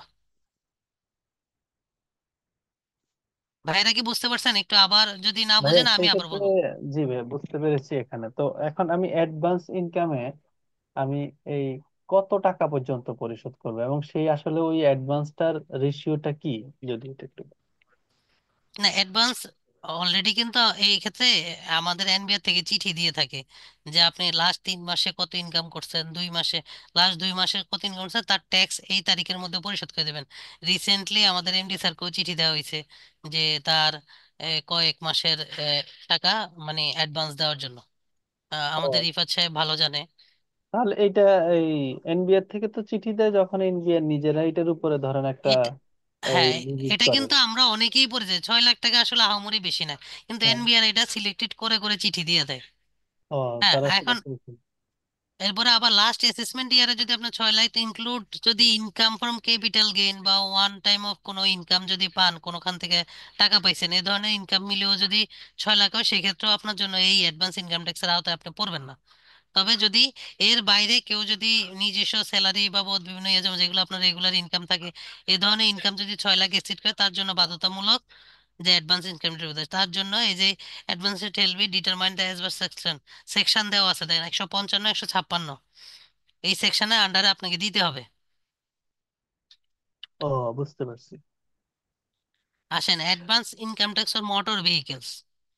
আমাদের যাদের গাড়ি আছে, হুম, এখন পার্সোনাল ইউজের জন্য যে গাড়ি আছে, হ্যাঁ, ওই গাড়ির ক্ষেত্রে আমরা ট্যাক্স দিয়ে থাকি। যেমন হলো 1500 সিসি যাদের গাড়ি আছে তাদের জন্য 25,000, 1500 সিসি থেকে 2,000 সিসি তাদের জন্য 50,000, 2,000 থেকে 2500 সিসি হলো 75,000, 2500 সিসি থেকে 3,000 সিসি হলো 1,25,000, এবং 3,000 সিসি থেকে 3500 সিসি যাদের আছে তাদের হলো 1,50,000, 3500 থেকে অ্যাবভ যারা আছে তারা হলো 2 লাখ টাকা, আর মাইক্রোবাসের ক্ষেত্রে 30,000 টাকা। তবে এই ট্যাক্সটা আপনি অ্যাডভান্স ট্যাক্স হিসেবে এআইটি হিসেবে নিতে পারবেন। আপনি এই যে ট্যাক্সটা দিচ্ছেন যে আমার পার্সোনাল ইউজের যে গাড়ির জন্য যে ট্যাক্স, এটাই অ্যাডভান্স ইনকাম ট্যাক্স হিসেবে আপনি দেখাইতে পারবেন, এইআইটি হিসেবে রিবেট নিয়ে নিতে পারবেন। কিন্তু যদি এই গাড়িটা আপনি কমার্শিয়াল কোনো বিজনেসের জন্য কিনে থাকেন, সেক্ষেত্রে কিন্তু আপনি এটা এইআইটি হিসেবে রিবেট নিতে পারবেন না। এটা একমাত্র যদি আপনি পার্সোনাল ইউজের জন্য এই গাড়ি নিয়ে থাকেন, সেই ক্ষেত্রে আপনি এইআইটি হিসেবে রিবেট নিতে পারবেন। ও, আচ্ছা, তো সেই ক্ষেত্রে আসলে এটা নির্ধারণ করবে কিভাবে? যেমন আমি হয়তো কোনো কোম্পানিকে দিয়ে দিলাম, এটা কি ওই কোম্পানি শো করবে এটা যে এই গাড়িটা আছে, মানে চেকিংটা কিভাবে হয়?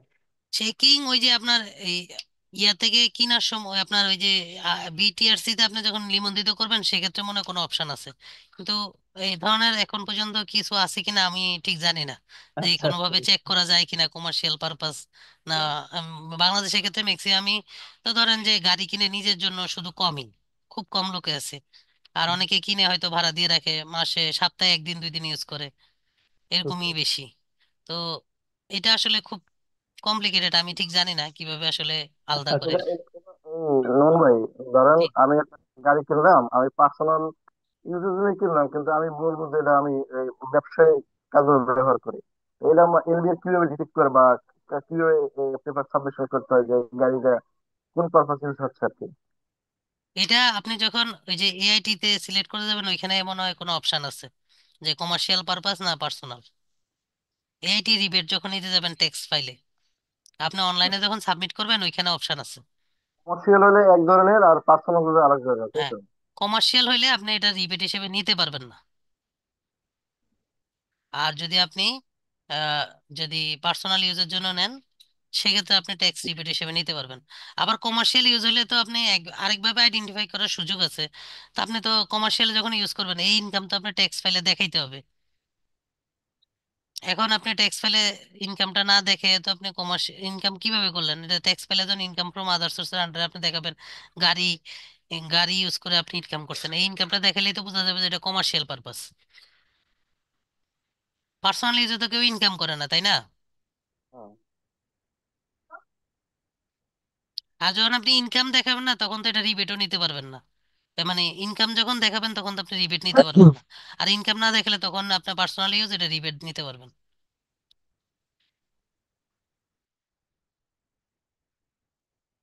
এবার আসেন আমাদের সবার মাথার মধ্যে যে চিন্তা থাকে কিভাবে ট্যাক্স কমামো, কিভাবে ট্যাক্স কমামো।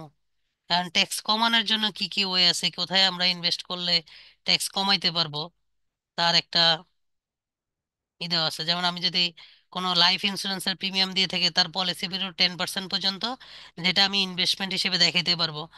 কোনো প্রভিডেন্ট ফান্ড থাকলে রিকগনাইজ প্রভিডেন্ট ফান্ড এমপ্লয়ি এবং এমপ্লয়ার দুইজনের কন্ট্রিবিউশন আমি মানে দেখাতে পারবো, এক্ষেত্রে কোনো লিমিটেশন নাই। যত আপনার প্রভিডেন্ট ফান্ডে রাখবেন তত পুরাটাই আপনি রিবেট হিসেবে মানে ইনভেস্টমেন্ট হিসেবে দেখাতে পারবেন। কোনো সুপারনেশন ফান্ড থাকলে ওইখানে দেখাতে পারবেন। লিস্টেড কোনো investment in government security which is include treasury bond, bill, সঞ্চয়পত্র, ডিবেঞ্চার এবং সরিয়া বেস সিকিউরিটিজ, এই কয়েকটা খাতে আপনি 5 লাখ টাকা পর্যন্ত ইনভেস্টমেন্ট হিসেবে দেখাতে পারবেন। হ্যাঁ, এর বেশি যদি ইনভেস্টমেন্ট করেন না সেটা ভাই। আপনি ইনভেস্টমেন্ট হিসেবে দেখাতে না, 5 লাখ পর্যন্ত সর্বোচ্চ ইনভেস্টমেন্ট হিসেবে দেখাতে পারবেন। তবে আপনি চাইলে ট্রেজারি বিল 5 লাখ, হ্যাঁ, সঞ্চয়পত্রে 5 লাখ, ডিবেঞ্চার 5 লাখ, সব আলাদা আলাদা করে 5 লাখ 5 লাখ নিতে পারবেন। ঠিক আছে, ফুল হোক তারপর। কোনো মিউচুয়াল ফান্ডে যদি ইউনিট সার্টিফিকেট না, কিনা থাকে, আইসিবির ইউনিট সার্টিফিকেট কিনা থাকে, সেক্ষেত্রে ওই আপনি পাঁচ অ্যাটাচমেন্টেরটা লাখ টাকা পর্যন্ত ওটা রিবেট নিতে লাগবে। পারবেন। কোনো ডিপোজিট পেনশন স্কিম যদি থাকে আপনার, সেক্ষেত্রে আপনি মান্থলি সেভিং বা ডিপিএস থাকে, সেক্ষেত্রে আপনি 1,20,000 টাকা পর্যন্ত রিবেট নিতে পারবেন। স্টক মার্কেটে যদি আপনার কোনো ইনভেস্ট থাকে, সেক্ষেত্রে কোনো লিমিট নাই, যত ইনভেস্টমেন্ট করেন পুরোটাই আপনি রিবেট নিতে পারবেন। ডোনেশন ফর এমবিএস চ্যারিটেবল ফোন হসপিটাল, কোনো চ্যারিটেবল হসপিটাল ফোন সিটি কর্পোরেশন আন্ডারে ফোনটা থাকলে কই কোন ওইটাতে ফোনে আপনি, চালা লাগবে? ওইটারও আমার কোনো আরেকবার লিমিট নেই। বলেন। ডোনেশন যদি করেন আপনার ওয়েলফেয়ার ডিসেবল পিপল, এনি হ্যাঁ, অর্গানাইজেশন, সেক্ষেত্রে ওইটাও আপনার কোনো লিমিট নেই। কোনো জাকাত হ্যাঁ, ডোনেশন ফান্ড, ওইটার কথা চ্যারিটেবল ফান্ড বলতেছেন? আছে যেটা হ্যাঁ, ওটা দেওয়া লাগবে। জাকাত ফান্ড ম্যানেজমেন্ট অ্যাক্ট 2023 দ্বারা যার বটে, প্রতিষ্ঠিত। হ্যাঁ, একবারই দেবো, হ্যাঁ, সমস্যা নেই। ওই আইনের আন্ডারে যে জাকাত ফান্ডগুলো আছে সেগুলোতে আপনি যত দিবেন তা পুরোটাই আপনি রিবেট হিসেবে নিতে পারবেন। এনবিআর অ্যাপ্রুভ কোনো বিলং ফান্ড বা গ্রুপ ইন্স্যুরেন্স স্কিম থাকে, এরকম কোথাও আপনি যে যা ইনভেস্ট করবেন পুরাটাই লিমিট নিতে পারবেন, কোনো না, লিমিট ওটা নেই। দেওয়া লাগবে না। ডোনেশন এনি ওটা দেওয়া লাগবে না, ওটা গভর্নমেন্ট ফিক্সড অ্যাপ্রুভ আছে। Establishment for public development and education, public development and এডুকেশনের জন্য কোনো গভর্নমেন্ট অ্যাপ্রুভ কোনো ইনস্টিটিউট থাকলে ওইখানে আপনি দিতে পারবেন। কোনো লাইব্রেশন ওয়ার্ক মিউজিয়াম, কোনো লাইভে? ওয়ার না, না, না, মিউজিয়ামে না, দিতে পারবেন। ওয়েট, ন্যাশনাল আমি ইনস্টিটিউট না অফ দেখা পর্যন্ত দিয়ে এস্টাবলিশমেন্ট নেই। Of memory and father of the nation, ওইখানে ইনভেস্টমেন্ট করলে কোনো লিমিট আপনি নাই। ওই কাউন্টিং মিলান আগে। ওগুলাতে দিলে আমার ভাই আপনার, একটু কোশ্চেন ছিল এখানে। হ্যাঁ হোক, বলেন। দুপুরে পরে 4 দেবো। নাম্বারে যেটা ট্রেজারি বন্ড, সঞ্চয়পত্র, ডিবেঞ্চার, আমরা হুম, যেমন আমি ঠিক আছে। সঞ্চয়পত্রটা বুঝি, জি। ট্রেজারি বিল এবং ট্রেজারি বিল, বন্ড এবং আপনার ফ্রি ডিবেঞ্চার, থাকলে এই ওই তিনটা জিনিস ইররটা সম্পর্কে সলভ যদি করেন, একটু বলতেন। সবুজকে ওই ইররটা সলভ হ্যাঁ, করতে বলেন। ট্রেজারি ওই যে হ্যাং করে। ডিবেঞ্চার আর বন্ড কিছুটা একই রকম, বন্ড ও ঋণপত্র, ডিবেঞ্চার ও ঋণপত্র, আচ্ছা। বুঝছেন? এন্ড বন্ড বলা হয় গভর্নমেন্ট যেটা দেয়, হ্যাঁ। বন্ডের মধ্যেও দুই ধরনের আছে, একটা কর্পোরেট বন্ড, একটা হলো গভর্নমেন্ট বন্ড। হুম, হ্যাঁ, ট্রেজারি আচ্ছা। বিল হইছে সরকার বিভিন্ন ধরনের বিল আটকে রাখে, বিভিন্ন প্রজেক্টের বিল, এই বিলগুলো নির্দিষ্ট মেয়াদের জন্য পাবলিকের থেকে নির্দিষ্ট হারে সুদ দিয়ে ওই বিলের টাকাগুলো নিয়ে যায়, এবং ওই নির্দিষ্ট মেয়াদ পর 30 দিন, 60 দিন, 90 দিন, আবার 14 দিনেরও বিল আছে। ওই হুম, বিলের এগেনস্টে সরকার টাকা নেয় আপনার হুম, থেকে, ঋণপত্রের মতো এটাকে বলে ট্রেজারি বিল। ওই বিলগুলোর এগেনস্টে যে দেয় ওইটাকে ট্রেজারি বিল বলে। আপনার বিভিন্ন বিলের এগেনস্টে 14 দিন, 30 দিন, এইটা বাংলাদেশ ব্যাংকের ওয়েবসাইটে গেলেই আপনি পাবেন। বাংলাদেশ ব্যাংকের ওয়েবসাইট, এটা এগুলো কিন্তু গভর্নমেন্টের। এবং ট্রেজারি বন্ডও আছে বাংলা, এই যে বাংলা সরকারের যখন টাকা লাগে, সরকার কি করে, সরকার বিভিন্ন ঋণপত্র ইস্যু করে জনগণ থেকে টাকা নেয়, এটারও নির্দিষ্ট হারে সুদ দেয়। এটারও আপনার 2 বছর, 3 বছর, 5 বছর, 10 বছর, 15 বছর, 20 বছর মেয়াদি পর্যন্ত বন্ড আছে। ও আপনাকে নির্দিষ্ট হারে সুদ দিয়ে যাবে আচ্ছা, কোম্পানি ইউনিট মানে। সার্টিফিকেটটা কি? ইউনিট সার্টিফিকেট হলো, আমি আপনাকে বলি, যেমন আইসিবিতে, আইসিবির একটা মিউচুয়াল ফান্ড আছে। ওই মিউচুয়াল ফান্ড ওরা কি করে, ওই টাকা দিয়ে শেয়ার ব্যবসা করে, বিভিন্ন ধরনের ব্যবসা করে। শেয়ার ব্যবসাও করে, আপনার ধরেন এই যে বিভিন্ন গভর্নমেন্ট সিকিউরিটিজ গুলোতে ইনভেস্টমেন্ট করে, যেমন এই যে ট্রেজারি বিল, বন্ড, এগুলোতে ইনভেস্ট করে তারা ওই টাকাটা দিয়ে আবার নির্দিষ্ট হারে বছরে বছরে ডিভিডেন্ড ডিক্লেয়ার করে। এগুলো একটা সার্টিফিকেট আছে, এই সার্টিফিকেটকে ইউনিট সার্টিফিকেট বলে। এই মিউচুয়াল ফান্ডও সেম কাজই করে, এইগুলোরও একটা ইউনিট সার্টিফিকেট আছে। ইটিএফটা? এটাও জয়েন্ট ভেঞ্চার স্কিম, ইটিএফ একই ধরনেরই, কাছাকাছি সবগুলা। ও আচ্ছা আচ্ছা, ঠিক আছে, থ্যাংক ইউ। আমার একটা প্রশ্ন ছিল। জি।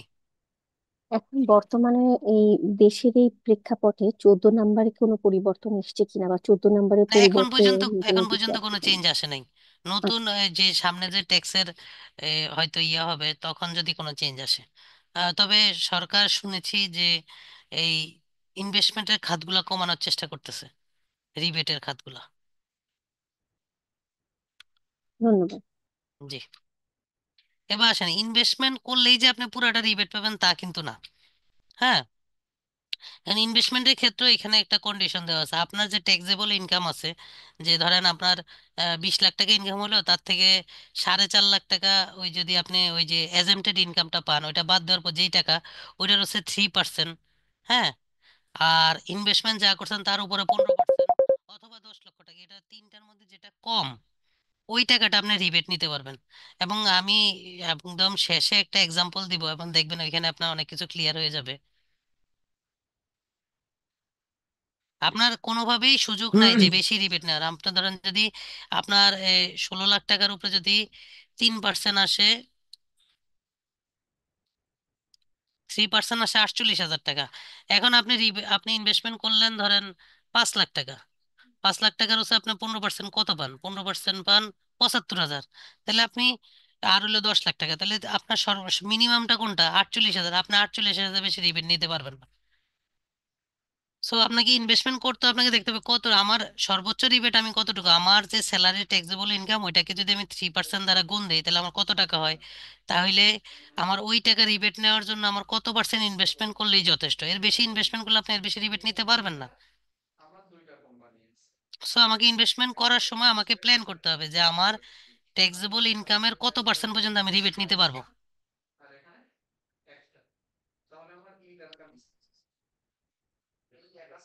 এবার আসেন প্রুফ অফ সাবমিশন নিবেন আপনাদের। আমরা যে এই যে রিটার্ন দেই, রিটার্নের প্রুফ ডকুমেন্ট অনেক জায়গায় সাবমিট করতে হয়। এগুলা কোন কোন খাতে? যে যেমন ধরেন যে আমাদের ব্যাংকিং খাতে আমাদের কি হয়, যদি আমি 2 লাখ টাকা, 20 লাখ টাকার বেশি কোনো ফাইন্যান্সিয়াল ইনস্টিটিউশন থেকে লোন নেই, হ্যাঁ, সেই ক্ষেত্রে আমাকে ওইখানে প্রুফ অফ সাবমিশন দিতে হবে। যদি আমার কোনো ক্রেডিট কার্ড থাকে ওইখানেও সাবমিশন দিতে হবে। কোনো সেভিং সার্টিফিকেট যদি থাকে 5 লাখ টাকার বেশি আমাদের সঞ্চয়পত্র কোনো কিছুতে, সেক্ষেত্রে আমাকে এই সাবমিশন দিতে হবে। কোনো ডিপোজিট স্কিম থাকে 10 লাখ টাকার বেশি, ডিপিএস যদি থাকে আর কি, অথবা কোনো টার্ম ডিপোজিট থাকে এফডিআর, এ ধর কিছু যদি 10 লাখ টাকার বেশি থাকে, সেক্ষেত্রে আমাকে এই প্রুফ অফ সাবমিশন সাবমিট করতে হবে।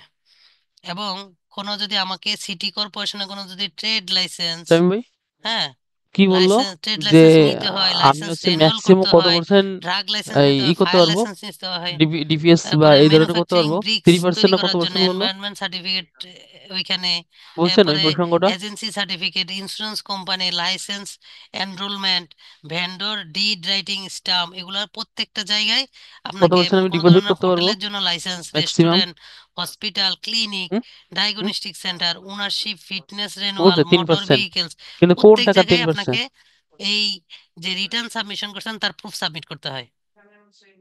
হ্যাঁ। এরপরে আছে কমার্শিয়াল ইন্ডাস্ট্রিয়াল কানেকশন, গ্যাস, এ ধরনের গ্যাস কানেক্টিভিটির জন্য। এরপরে ইলেকট্রিসিটি কর্পোরেশনের ক্যান্টনমেন্ট বোর্ডের আন্ডারে যদি উপজেলা পরিষদ, জেলা পরিষদে আপনি যদি ইলেকশন করেন, সেক্ষেত্রে আপনাকে লাগবে। এরপরে প্রফেশনাল বোর্ডের আন্ডারে ডক্টর, ডেন্টিস্ট, লয়ার, এ ধরনের কোনো আন্ডারে যদি আপনাকে নিবন্ধিত হইতে হয়। Membership for any trade and professional body, application of membership of club, কোনো ক্লাবে যদি আপনাকে যেতে হয়। Building for RAJUK, CDA, KDA, RDA, এখানে সব জায়গায় আপনাকে এগুলো সাবমিট করতে হবে, প্রুফ সাবমিট করতে হবে। আরো অনেক আছে। এর বেশি আমাদের যদি কোনো 16 হাজার টাকা পার মান্থ, আমাদের কারো যদি 16 হাজার টাকা, কোনো অ্যাডমিনিস্ট্রেটিভ কেউ যদি 16 হাজার টাকা পার মান্থ গভর্নমেন্ট আন্ডারে থাকে, তাদেরকে অবশ্যই এই প্রুফ সাবমিট করতে হবে।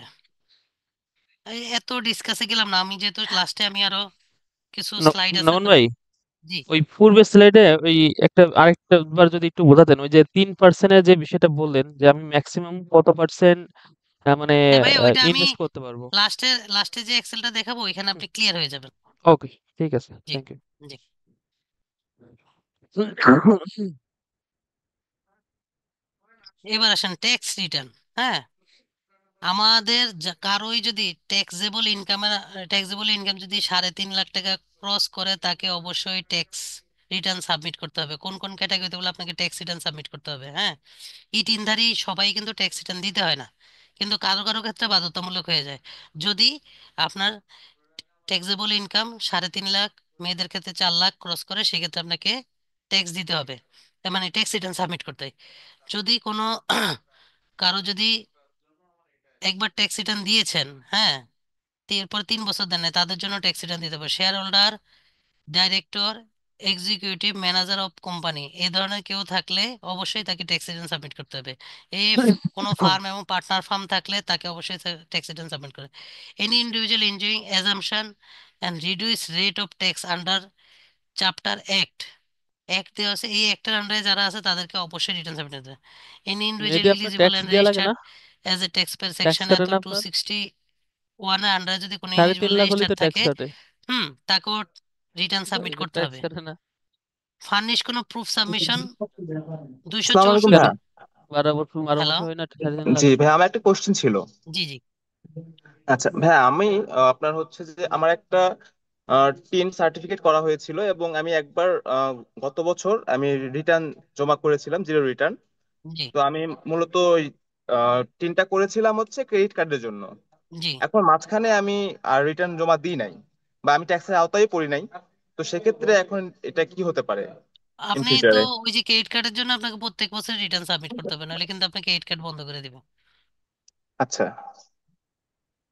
কোনো ওয়ে নেই। তাহলে তাহলে এটা আমি যেমন এই বছর আমার রিটার্ন দেওয়া হয় নাই, তো সেক্ষেত্রে এটা পরবর্তীতে কি আচ্ছা করতে ভাইয়া, এই হবে যে আমি? আমি একটু বলি, জিরো রিটার্ন বলতে আসলে কিছু নয়, জিরো ট্যাক্স রিটার্ন বলা হয় এটাকে আর কি।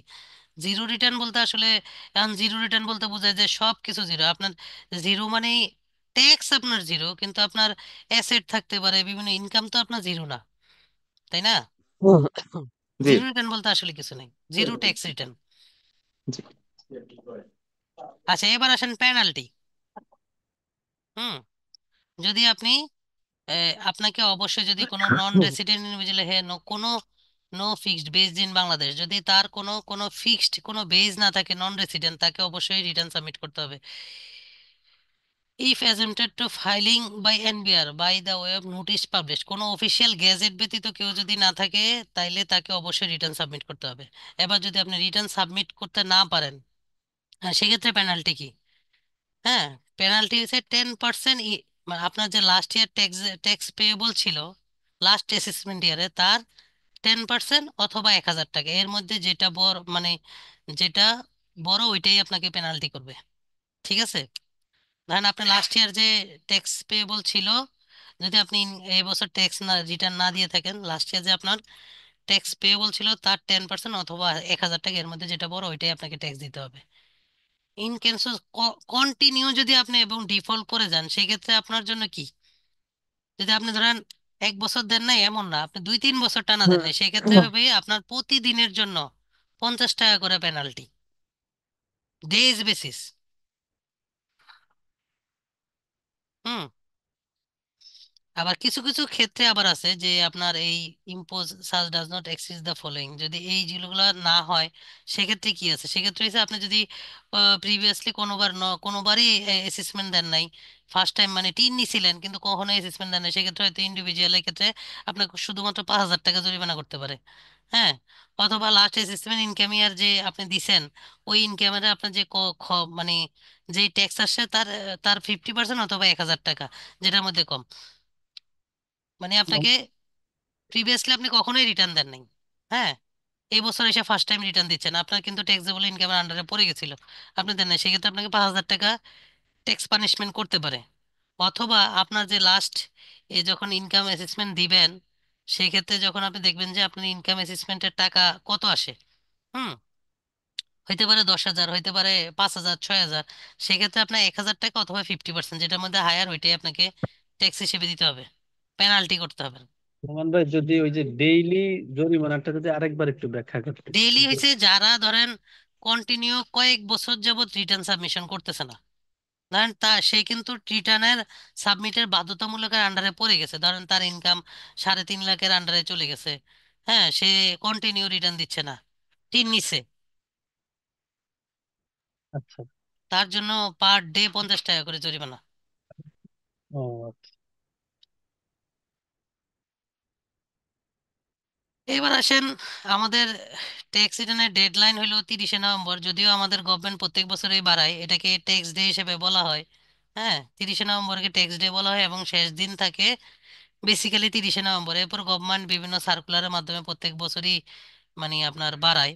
আর যদি কোনো মানে কোনো ফার্স্ট টাইম যারা কোনো এমপ্লয়ি কেউ যদি ট্যাক্স রিটার্ন সাবমিট করেন, তার জন্য কোনো টাইম পিরিয়ড নাই, সে 30 জুন পর্যন্ত মানে সে আগের বছরের ট্যাক্স ফাইল পরের বছরের জুন পর্যন্ত আপনি চাইলে দিতে পারবে, তার কোনো সমস্যা নেই ফার্স্ট টাইম রিটার্ন সাবমিট করলে।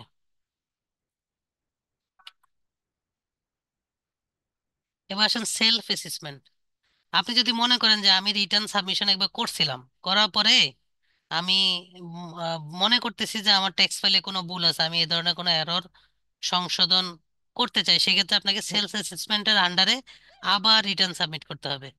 তবে রিটার্ন সাবমিশন করতে পারবেন, সেক্ষেত্রে অ্যামেন্ডমেন্ট করে রিটার্ন আপনি আবার চাইলে সাবমিশন করতে হবে। কিছু কিছু ক্ষেত্রে আপনি চাইলে পারবেন না। যদি ওই রিটার্ন সাবমিশনে 180 দিন পার হয়ে যায়, তাইলে আপনি 180 দিনের ভিতরেই আপনাকে রিটার্ন সংশোধন করে আবার পাঠিয়ে দেবেন। ধরেন আপনি যেদিন রিটার্ন সাবমিশন করছেন তার 100 দিন 180 দিন পার হয়ে গেছে, তাহলে আপনি আর সেকেন্ড টাইম ওই রিটার্ন সংশোধন করে জমা দিতে পারবেন না। হুম। আর যদি এর মধ্যে আপনি একবার রিটার্ন সাবমিশন করছেন যে অ্যামেন্ডমেন্ট, পরেও আবার মনে হয়েছে না আবার একটা ভুল রয়ে গেছে, এটা সংশোধন করা দরকার, তখন আপনি চাইলে আবার রিটার্ন মানে সংশোধন আপনি একবারই করতে পারবেন। হুম। আবার যদি আপনার এই রিটার্ন এটা মনে আসতে আসতে ট্যাক্স অথরিটি অলরেডি আপনাকে অডিটে ফালাই দিছে, হ্যাঁ, আপনি অডিটের আন্ডারে পড়ে গেছেন, সেই ক্ষেত্রে আর আপনি নতুন করে ট্যাক্স রিটার্ন সাবমিট করার কোনো সুযোগ নেই। এই জিনিসটা হয়েছে কি, যদি আমাদের ধরেন রিটার্ন আমরা অনেক সময় সাবমিট করে দিই, হয়তো বা কোনো একটা অ্যাসেট, হয়তো বা কোনো ইনকাম আমার দেখাইতে মনে নাই, আমার হঠাৎ করে মনে পড়ছে, সেক্ষেত্রে আমাকে সেলস অ্যাসিস্ট্যান্টের আন্ডারে এই রিটার্নটা আবার পুনরায় সাবমিট করতে পারবো অ্যামেন্ডমেন্ট করে। হ্যাঁ, সেই পুনরায় অ্যামেন্ডমেন্ট কন্ডিশনের আন্ডারে যদি 180 দিনের ভিতরে হইতে হবে ফার্স্ট টাইম রিটার্ন সাবমিটের মধ্যে। যদি একবার অ্যামেন্ডমেন্ট করে থাকেন আরেকবার অ্যামেন্ডমেন্ট করতে পারবেন না। যদি অডিটে পড়ে যায় সেই ক্ষেত্রে আর অ্যামেন্ডমেন্টের কোনো সুযোগ নাই। হ্যাঁ।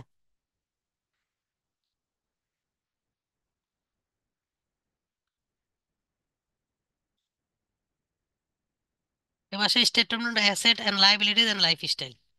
আমাদের রিটার্ন সাবমিশনের একটা হচ্ছে ইনকামের পার্ট, ইনকামের পার্টের বাইরেও আমাদেরকে দেখাইতে হয় আরেকটা পার্ট আছে, যেখানে আমাকে আমার কি পরিমাণ অ্যাসেট আছে, কি পরিমাণ লাইবিলিটিস আছে, লাইফ স্টাইলে আন্ডার হয়েছে আমার বছরে কি ধরনের খরচ আছে, এগুলা দেখাইতে হয়। এখন এইটা আবার সবার জন্য বাধ্যতামূলক না যে এই স্টেটমেন্ট অফ অ্যাসেট লাইবিলিটিস দেখাইতে হবে, লাইফ স্টাইল দেখাইতে হবে, সেক্ষেত্রে বিভিন্ন কন্ডিশন আছে। সেক্ষেত্রে কন্ডিশন কি, যদি আপনার নিট মানে গ্রোস সম্পদ যদি 50 লাখ টাকার অ্যাটলিস্ট 50 লাখ বা তার থেকে বেশি হয়, সেক্ষেত্রে কিন্তু আপনাকে asset and liabilities and lifestyle must be দেখাইতে হবে। যদি আপনার কোনো মোটর কার থাকে, সেক্ষেত্রে আপনাকে মাস্ট বি অ্যাসেট লাইবিলিটিজ দেখাইতে হবে। যদি ইনভেস্টমেন্ট ফর হাউস প্রপার্টি, হ্যাঁ, কোনো অ্যাপার্টমেন্ট থাকে আপনার সিটি কর্পোরেশনের আন্ডারে, সেক্ষেত্রে আপনাকে এই অ্যাসেট লাইবিলিটিজ লাইফ স্টাইল দেখাইতে হবে। হ্যাঁ, যদি আপনার দেশের বাইরে কোনো সম্পদ থাকে, আপনি কোনো কোম্পানির শেয়ার হোল্ডার বা ডিরেক্টর হয়ে থাকেন, সেক্ষেত্রেও আপনাকে এই অ্যাসেট লাইবিলিটিজ অ্যান্ড লাইফ স্টাইল দেখাইতে হবে। মোহন ভাই, এখানে একটা ছিল যে জি। পৈতৃক সম্পত্তি যেগুলা রয়েছে সেগুলার ক্ষেত্রে কি, ধরেন আমি তো সেখানে, ধর কথার কথা গ্রামের সম্পত্তি যেগুলো, জি। সেটা তো ভ্যালু অনেক বেশি হইতে পারে, তো হুম। সেই জিনিসগুলো এখানে আসবে কিনা, পৈতৃক না, সম্পত্তি গুলো? পৈতৃক সম্পত্তির ক্ষেত্রে আপনি তো ভ্যালু জানেন না, সেক্ষেত্রে আপনি তো আননোন অ্যামাউন্ট উল্লেখ করেন, তাই না? কিন্তু আপনাকে জি। এই জিনিসগুলো আপনাকে অ্যাসেটটা আপনাকে দেখাইতে হবে, অ্যামাউন্ট উল্লেখ করার প্রয়োজন নেই। তো সেই ক্ষেত্রে ধরেন, ধরেন আপনার বাবার থেকে সম্পদ পেয়েছেন, আপনার বাবা ধরেন 20,000 টাকা দিয়ে কিনছে, কিন্তু এখন তো আর এটা 20,000 নাই, এখন এটা আছে 50 লাখ, কিন্তু এটা তো মার্কেট ভ্যালু জাজমেন্ট করা আপনার দায়িত্ব না এখন। যখন আপনি বিক্রি করবেন তখন দায়িত্ব, কিন্তু এই জন্য আপনি এখানে আননোন দিবেন যে আমি জানি না এখনো, টাকার অ্যামাউন্ট জানি না, সেজন্য আপনি টাকার অ্যামাউন্ট দিবেন জিরো, আপনি অ্যাসেটটা দেখাবেন কিন্তু টাকার অ্যামাউন্ট জিরো দিবেন। আচ্ছা আচ্ছা, ওকে। জি। আর নন রেসিডেন্ট বাংলাদেশি যদি কেউ থাকে, তাদের জন্য তাদের যদি বাংলাদেশে কোনো অ্যাসেট থাকে, তাদের জন্য মাস্ট বি এই statement of asset liabilities and lifestyle দিতে হবে। আর এনি ইন্ডিভিজুয়াল ট্যাক্স পেয়ার যদি লাইফ স্টাইল এক্সপেন্স যদি থাকে, ইনকাম এক্সিস যদি 5 লাখ টাকার উপরে যদি চলে যায়, সেক্ষেত্রে তাকে দিতে হবে। এনি মোটর কার যদি থাকে তাকে দিতে হবে। কোনো income for business, income from business যদি বিজনেস থেকে কারো যদি ইনকাম থাকে, তাকে অবশ্যই আপনার এই লাইফ স্টাইল অ্যান্ড লাইফ ইয়া দিতে হবে। হ্যাঁ। আর কোনো শেয়ার হোল্ডার থাকে তাকে অবশ্যই লাইফ স্টাইল সাবমিট করতে হবে। ইনভেস্টমেন্ট বা হাউস প্রপার্টি আপনার সিটি কর্পোরেশনের মধ্যে, এই যে দেখেন লাইফ স্টাইলটা কোনটা, লাইফ স্টাইল হচ্ছে আমাদের এই যে আমরা বছরে কি কি খরচ করি, হ্যাঁ, অ্যাসেট লাইবিলিটি এক জিনিস, লাইফ স্টাইল এক জিনিস। আমার ইনকাম যদি 5 লাখ টাকা ক্রস করে, লাইফ স্টাইলে আমরা বলি যে আমরা এই যে বাসা ভাড়া বাবদ এত টাকা পেমেন্ট করছি, আমরা এই ফুডিং কস্ট বাবদ এত টাকা খরচ করছি, এই যে আমার বাচ্চার পিছনে এডুকেশন বাবদ এত টাকা খরচ করছি, মানে আমাদের এক্সপেন্সের যে একটা শিডিউল দেই, ওটা হলো লাইফ স্টাইল। তো আমার ইনকাম যদি 5 লাখ টাকা বেশি হয়, সেক্ষেত্রে আমাকে লাইফ স্টাইল দিতে হবে। যদি কোনো মোটর কার থাকে তাকে লাইফ স্টাইল, যদি কোনো বিজনেস ইনকাম থাকে, কোনো শেয়ার হোল্ডার থাকে, কোনো সিটি কর্পোরেশনে বাসা থাকে, তাহলে আপনাকে লাইফ স্টাইল সাবমিট করতে হবে। এবার আসেন সারচার্জ। ভাইয়া লাইফ সারচার্জটা কি? স্টাইল যদি, সরি ভাইয়া, লাইফ হ্যাঁ, স্টাইল যদি সাবমিশন না করে সেই ক্ষেত্রে পানিশমেন্ট কি হতে পারে? এই ক্ষেত্রে এখনো পানিশমেন্টের কিছু না, কিন্তু এটা যখন আপনি রিটার্ন সাবমিশন দিতে যাবেন, আপনার টাকা যখন 5 লাখের উপরে দেবে, ওটা অটোমেটিক দেখাবে, এটা ম্যান্ডেটরি অপশন চলে আসবে, আপনাকে দিতেই হবে। আচ্ছা, ওকে।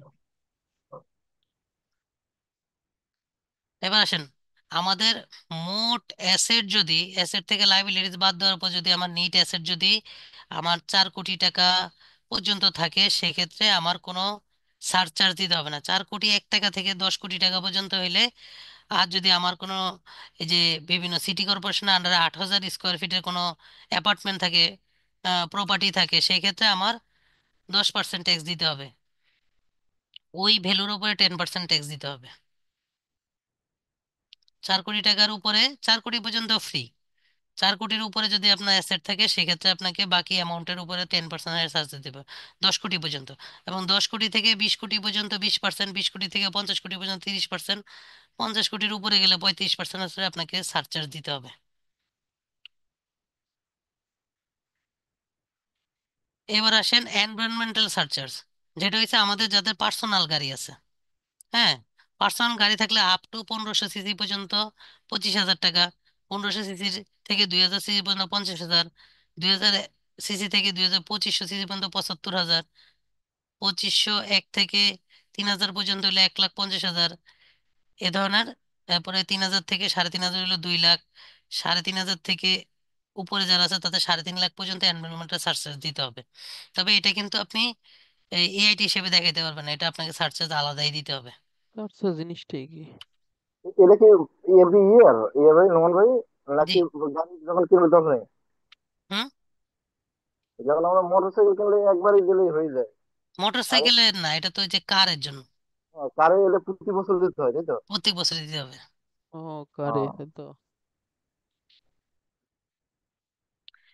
এবার আসেন, এই যে কিছু কিছু জায়গায় ট্যাক্স ইনসেনটিভ আছে, মানে ট্যাক্স ফ্রি করে দিচ্ছে এখানে। এর মধ্যে হলো কোনো বেনিফিশিয়ারি অফ ট্রাস্ট এবং পার্টিসিপেশন ফান্ড থেকে যদি আপনি কোনো ইনকাম করে থাকেন, সেই ইনকামের উপরে যে ইনকামটা, ওই ইনকামটা ফুললি ট্যাক্স এজাম্পশন। ইন্ডিভিজুয়াল যারা যাদের ইনকাম শুধুমাত্র এগ্রিকালচার, মানে শুধুমাত্র কৃষি কাজ করে যারা ইনকাম করে, তাদের ইনকামে 2 লাখ টাকা পর্যন্ত হলে ট্যাক্স এজাম্পশন। আর যদি আপনি কোনো foreign faculty member, teaching, research, library staff, administrative officer, expert এবং technician, visiting personal, Asian university of ওমেনের আন্ডারে যদি কোনো স্যালারি পেয়ে থাকেন, ওই salary fully tax free, fully exempted. Expertise of working private coal base electricity generation company, যদি কোনো ফরেনার আমাদের এখানে এক্সপার্টাইজ হিসেবে আমাদের বাংলাদেশে কাজ করে থাকে ইলেকট্রিসিটিতে, কোল বেস ইলেকট্রিসিটি জেনারেশন কোম্পানি, যেটার কন্ট্রাক্ট হয়েছে 30 জুন 2020-এর আগে, হুম, তাদের ইনকাম ফুললি থাকে, তবে সেক্ষেত্রে সে 3 বছর বাংলাদেশে থাকতে হবে। Expertise working in the international committee red cross আইসিআরসির আন্ডারে ইন বাংলাদেশ, যদি রেড ক্রসের আন্ডারে কোনো বিদেশি এসে যদি কাজ করে, সেক্ষেত্রে তার ইনকাম ফুললি এজেম্পটেড।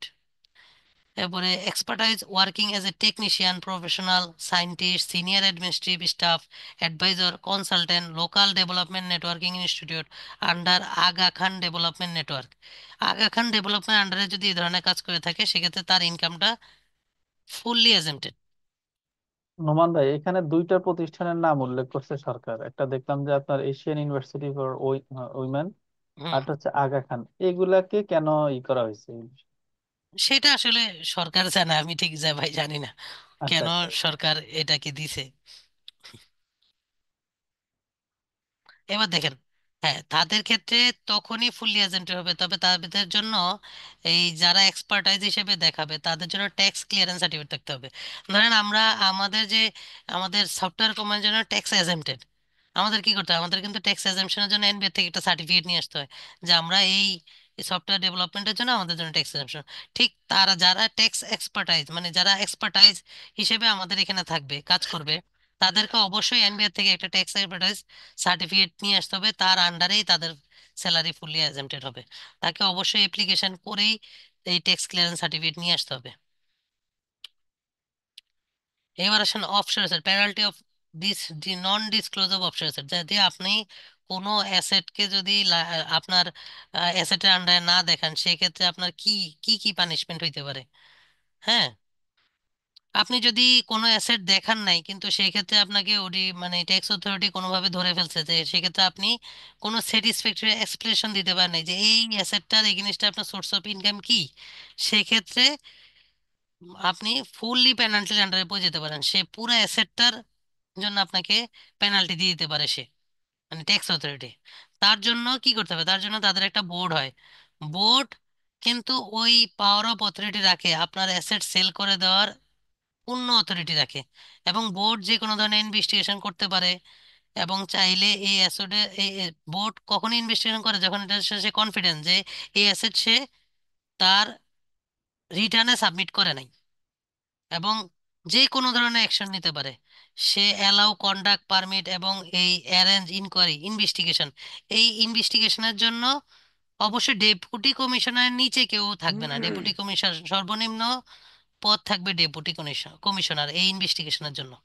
এবং আপনার চাইলে যে এই অ্যাসেট সে চাইলে যে কোনো ভাবে বিক্রি করে দিতে পারে, আপনার কোনো ইয়ে থাকবে না যদি আপনি স্যাটিসফ্যাক্টরি এক্সপ্লেনেশন না দিতে পারেন। তো সেক্ষেত্রে আমরা এই জন্যই আমরা বলি যে অ্যাসেট আপনার ইনকাম থাকুক আর না থাকুক, অ্যাসেট গুলো যাতে আমরা ঠিক মতো দেই।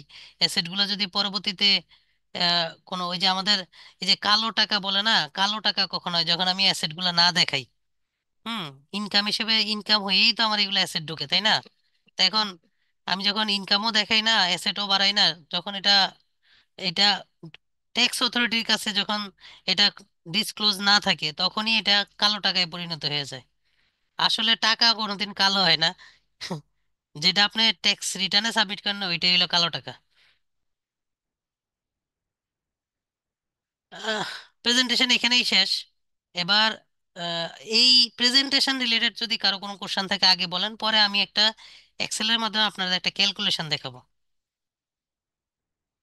আসসালামু আলাইকুম ভাইয়া, আমি একটা জি প্রশ্ন করতে চাচ্ছি। জি জি। এটা হচ্ছে ওই যে আমরা জিরো রিটার্ন বলতে কোনো কথা নাই, এটা শুনলাম জিরো ট্যাক্স আছে। এখন জি আমরা তো ওই যে অনলাইনে রিটার্ন দেখা যায় জমা দিয়ে দিই অনেক কিছু আমাদের মানে এরকম টেন্ডেন্সি যে ওখানে কিছু না দিতেলেই ভালো হয় সবসময়, মানে টাকা কম দেওয়া, সবকিছু টাকা মানে ইনকাম কম দেখানো, এইটা কি ধারণাটা কি ঠিক? না, এই ধারণা ঠিক না। আপনি এই যে বললাম না যে কালো টাকা কিভাবে তৈরি হয়, কালো টাকা এইভাবেই তৈরি হয় যখন আপনি না দেখাইতে চান। আপনি না দেখালে ওইটা কালো হয়ে যায়। ধরেন আপনি 20 লাখ টাকা ইনকাম, 10 লাখ মানে ধরেন আপনি 3 লাখ টাকা ইনকাম করছেন, আপনি ইনকাম দেখেছেন জিরো, কিন্তু আপনার ব্যাংকে টাকা রয়ে গেছে। আপনি ওই যে অ্যাসেটও দেখাচ্ছেন যে আপনার কোনো অ্যাসেট নাই, তাহলে ওই টাকাটা আপনার কালো হয়ে গেল, আচ্ছা ওইটাই ব্ল্যাক মানি হয়ে গেল। আচ্ছা। আর একটা হচ্ছে ভাইয়া, আমি রিটার্ন মানে ইটিন খুলছি, তারপরে দেখা যায় আমি 2-1 বছর রিটার্ন জমা দিই নাই, তাহলে কি আমার কোনো সমস্যা হবে? হ্যাঁ, সেটা আমি আগে বলে আসছি। যদি আপনি ইটিন খুলছেন, আপনি যদি ট্যাক্সেবল ইনকামের আওতায় আপনার ম্যান্ডেটরির আন্ডারে যদি পড়ে যান যে আপনার ইনকাম 3.5 লাখ ক্রস করে ফেলছে এজেন্টের ইনকাম বাদ দেওয়ার পর, সেক্ষেত্রে তো আপনাকে ওই যে যদি যদি আপনি 2-3 বছর ফল করেন, তাহলে ডে ডে বেসিস আপনাকে ইন্টারেস্ট দিতে হবে। আর যদি আমি এটার নিচে পড়ি? নিচে পড়লে সেক্ষেত্রে আপনার ফার্স্ট টাইমে কোনো সমস্যা নেই, ওটা তো আপনার ম্যান্ডেটরি আন্ডারে না। ও আচ্ছা, থ্যাংক ইউ ভাইয়া। হুম। আর কোনো কোশ্চেন?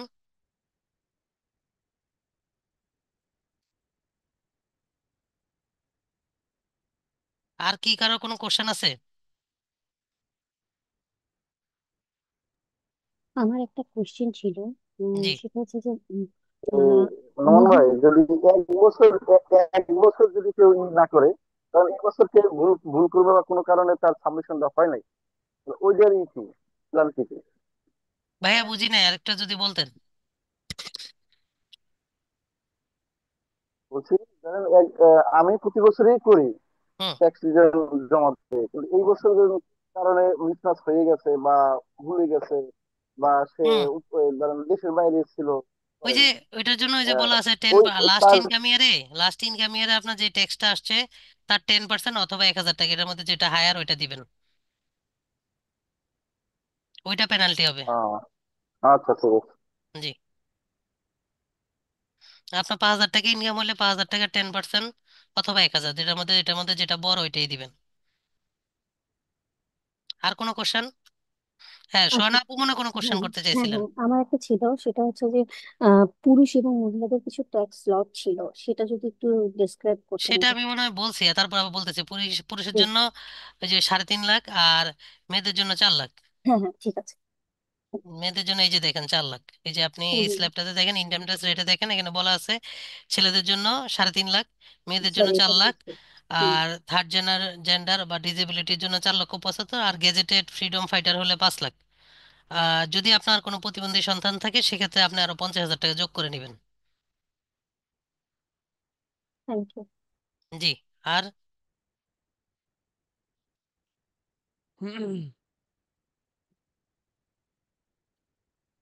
আর কি কারো কোনো কোশ্চেন আছে? না থাকলে আমরা এক্সেলে যাব।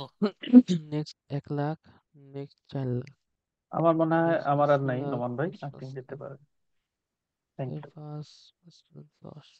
এবার আসেন আমরা এক্সেল থেকে আমাদের একটা আহ,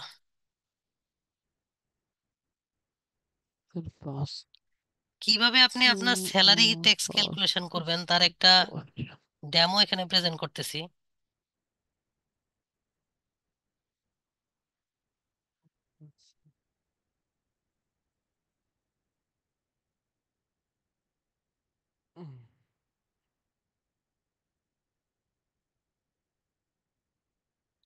আমার এক্সেলটা কি দেখা যাচ্ছে? হ্যাঁ ভাই। না, এখনো দেখা যাচ্ছে না। না। ওকে। আপনি ইন্টার স্ক্রিন দিবেন, মানে ইন্টার স্ক্রিন দিলে একটা যেটাই স্লাইড আসেন না কেন ওটা শো করবে। এখন দেখা যাচ্ছে? হ্যাঁ হ্যাঁ, যাচ্ছে। দেখা এবার যাচ্ছে, তবে একটু বড় করেন। একটু জুম করে দিচ্ছি, সমস্যা নাই। এই যে দেখেন, আমরা যখন আমাদের ট্যাক্স, আমাদের ইনকামটাকে প্রথম, আমাদের ইনকামটা আইডেন্টিফাই করবো। হ্যাঁ, তো প্রথমে আমার যে গ্রোস স্যালারি আছে, ধরেন এনামুল ভাই একটা বলছিল যে 1,20,000 বলছিলেন না ভাই? 1 লাখই ধরেন। ধরে নিলাম 1 লাখ। হুম। যদি আমার 1 লাখ টাকা মান্থলি গ্রোস স্যালারি হয়, তাহলে আমার 12 মাসের স্যালারি, গ্রোস স্যালারি কত? 12 লাখ টাকা। যদি আমার বোনাস, ধরেন আমি বোনাস পাই কত করে, ধরলাম 70,000 টাকা করে পাই, বছরে 2টা বোনাস, তাহলে 70,000 করে হলে 1,40,000, টোটাল আমার ইনকাম কত? 13,40,000। আমরা একটা কন্ডিশন বলছিলাম যে, নোমান ভাই, এখানে আমার একটা প্রশ্ন ছিল যে এই যে বোনাসের বিষয়টা, এটা কি এই বেসিক স্যালারি এবং বোনাস, এই জি, দুইটা জিনিস কি এনবিআর এর কোনো নির্দেশনা আছে যে আপনি কত পার্সেন্ট করতে পারবেন? যেমন বোনাস না হোক, আপনি বেসিক স্যালারি বলেন যে কত বেসিক স্যালারি হতে পারে? না না, এটা কোম্পানি ভেদে ভিন্ন হইতে পারে। কোম্পানি ভেদে ভিন্ন, তাই তো? হ্যাঁ, ওকে। অনেক কোম্পানি ধরেন বেসিক কম রাখে, ধরেন গভর্নমেন্টের অনেক প্রতিষ্ঠান আছে বেসিক কম কিন্তু আদার বেনিফিট দিয়ে অনেক বেশি হয় গভর্নমেন্টের। আবার আপনি দেখবেন যে এই প্রাইভেট গুলোতে অনেকে দেখবেন বেসিক থাকে অর্ধেক, মানে গ্রস স্যালারির অর্ধেক, যেমন আমাদের কোম্পানিতেই আছে। অন্যান্য কোম্পানিতে দেখবেন আবার দেখবেন বেসিক আর একটু বেশি থাকে, 60% থাকে বেসিক। এখানে ওই যে বোনাস এই 35 করে ধরেন, 35 ধরেন। ধরলাম আমি 35 করে। তাইলে হলো আমার টোটাল ইনকাম হইলো আমার 12,70,000। হ্যাঁ, আচ্ছা, বারো লক্ষ নোমান সত্তর ভাই, হাজারের মধ্যে। এইখানে জি। একটু কোশ্চেন করতে চাচ্ছিলাম। জি। জি। আমি গত 1 বছর আগেই মনে হয় দেখেছিলাম আমি একটা যে এক অর্থ বছরের মধ্যে ঈদ পড়ে গেছে 3টা, এটা হয়ে তিনটে হইলে গেছে। আপনি 3 দিবেন। সেক্ষেত্রে কি ওইখানে 3 কাউন্ট করে হ্যাঁ, হবে? অবশ্যই 3 কাউন্ট হবে। আচ্ছা, আচ্ছা। এবং এর সঙ্গে কি তিনটা যদিও ঈদ যেই পড়ে গেছে, যেমন সরকারি চাকরিজীবীরা তিনটা বৈশাখী ঈদ পড়ে বোনাস বা গেছে। অন্যান্য যেটা পায় সবকিছু এগুলো ও ক্ষেত্রে ক্যালকুলেশন হবে? সরকারি সরকারি চাকরিজীবীদের ক্ষেত্রে ওই বৈশাখী বোনাস যেগুলো ট্যাক্স এজেন্টেড, তাদের শুধুমাত্র বেসিক এবং বোনাস, এই দুইটা ব্যতীত বাকি সব এজেন্টেড। আচ্ছা, আচ্ছা। ওকে, আর থ্যাংক ইউ। প্রাইভেট গুলো কি দোষ বুঝছেন, করলো? বেসিক এবং বোনাসের শুধু ট্যাক্স হয়, আর কোনো কিছু বুঝছেন, যেহেতু আমাদের ক্ষেত্রে এই ধরনের কিছু নাই, তো আমাদের জন্য পুরো গ্রোস স্যালারিটাই ট্যাক্সেবল।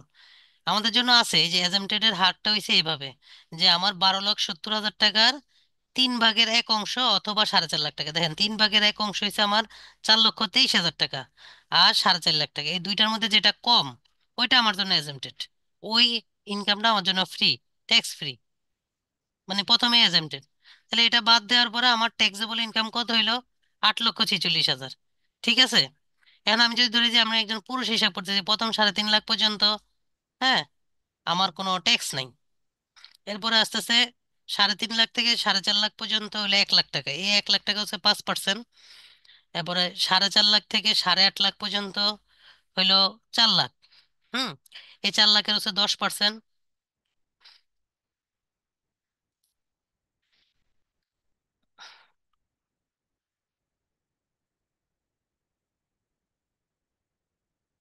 10% হইলো 40,000।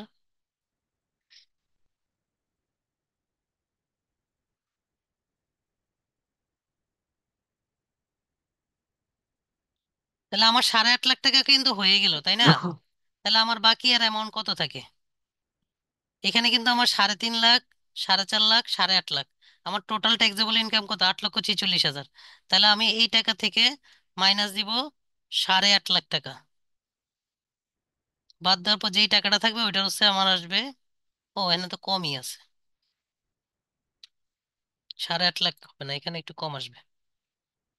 এখানে আসবে আমার 8.5 লাখ থেকে 8,46,000 থেকে আমার 4,50,000 বাদ দেওয়ার পর যেই টাকাটা থাকবে ওই টাকার হচ্ছে 10%। তাইলে আমার ট্যাক্স আসে কত? দেখেন, ট্যাক্স আসছে আমার 44,000 টাকা। ঠিক আছে, এবার আসেন আমি ইনভেস্টমেন্ট, ওই যে আমরা বলছিলাম যে ইনভেস্টমেন্ট কত টাকা পর্যন্ত আমি রিবেট নিতে পারবো। এখন দেখেন এই যে ট্যাক্সেবল ইনকাম, এটা আমার কত? 8,46,000। এটার হচ্ছে 3% কত আসে? দেখেন 3% আসে 25,000, 25,400।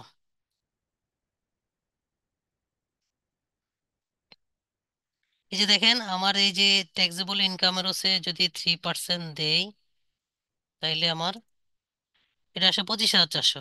তার মানে আমি এই 25,400, 10 লাখ, আর হইলো যে আমি ইনভেস্টমেন্ট, তাহলে আমার এই যে যদি আমি ইনভেস্টমেন্ট কত টাকা করতে পারবো, আমার ধরেন আমি ধরলাম 2 লাখ টাকা ইনভেস্টমেন্ট করলাম, ঠিক আছে? 2 লাখ টাকা ইনভেস্টমেন্ট করলাম, 2 লাখের হচ্ছে আমি 30,000 টাকা পর্যন্ত পাই। কিন্তু না, আমি কিন্তু এই যে দেখেন এখানে মিনিমামটা নিয়ে নিছে, এই তিনটার মধ্যে যা আপনি ইনভেস্টমেন্ট যা করছেন, ইনভেস্টমেন্ট হচ্ছে 15%, এবং ট্যাক্সেবল ইনকামের হচ্ছে 3%, এবং 10 লাখ টাকা, এই তিনটার মধ্যে যেটা কম ওইটা আপনি ট্যাক্স রিবেট পাবেন। তার মানে হলো আপনি এই রিবেটটা, এই 25,400-র বেশি কিন্তু আপনি রিবেট নিতে পারতেছেন না। এখন যদি আপনি এখানে 1,20,000 টাকা করতেন, তাহলে দেখেন, তাইলে আবার হয়েছে পড়তো ওই যে উপরেরটা। তাহলে এই সর্বোচ্চ রিবেটটা আপনার এই জায়গায় নিতে হইলে আপনাকে ইনভেস্টমেন্ট করতে হবে কত পার্সেন্ট? এবার দেখেন, তার মানে আপনার সর্বোচ্চ রিবেট নেওয়ার জন্য যতটুকু ইনভেস্টমেন্ট করা দরকার আপনি অতটুকু ইনভেস্টমেন্ট করবেন। এর বেশি ইনভেস্টমেন্ট করলে আপনি রিবেট নিতে পারবেন না। ভাইরা কি বুঝতে পারছেন? এবার আসেন, আপনার রিবেটের যে টাকাটা, এই রিবেটের টাকাটা আপনার টোটাল ট্যাক্স ইনকাম থেকে এই যে 44,000 থেকে মাইনাস হইয়া, এই রিবেট মাইনাস হয়ে আপনার কাছে 19,000 টাকা। এবার এটাকে আপনি 12 দিয়ে ভাগ দেন। এই যে দেন 12 দিয়ে ভাগ দেওয়ার পর আপনার মান্থলি কত টাকা ট্যাক্স আসবে? 1,606 টাকা করে। এখন এই যে নোমান ভাই, এই যে 2 লাখ টাকা দেখাইছেন, এখানে আবার দেখাচ্ছে যার জিপিএস এ আপনার ধরেন 2 লাখ টাকা আছে, জিপিএস করার পর ওটা তো আপনার আবার 2 লাখ টাকা দেখাইতে পারবেন না, ওটা তো আবার 1,20,000 ডিপিএস দেখাইতে এর ক্ষেত্রে পারবেন আপনি সর্বোচ্চ। 1,20,000 পর্যন্ত দেখাতে পারবেন, বেশি দেখাতে পারবেন না। অন্য কোথাও যদি ইনভেস্টমেন্ট থাকে আর কি, ইনভেস্টমেন্টটা তো আপনি বিভিন্ন খাতে খাতে নিয়ে নিয়ে দেখাইতে হবে।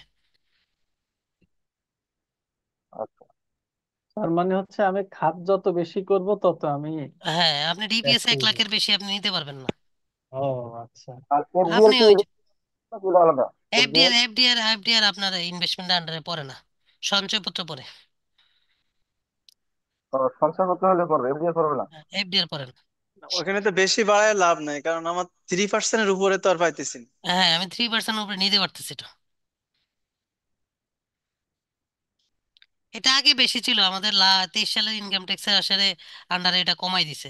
তাহলে এখানে কি আপনারা বুঝতে পারছেন যে কিভাবে আমরা ক্যালকুলেশনটা করতে পারি হ্যাঁ, আমাদের হ্যাঁ, এই যে একটা একটা প্রশ্ন ছিল। মান্থলি ট্যাক্সটা? জি বলেন। সেটা হচ্ছে যে সঞ্চয়পত্র তো হচ্ছে ধরেন 5 বছরের যদি হয়, ওটা তো আপনার মাল্টিপল ইয়ারে কি দেখানো যাবে?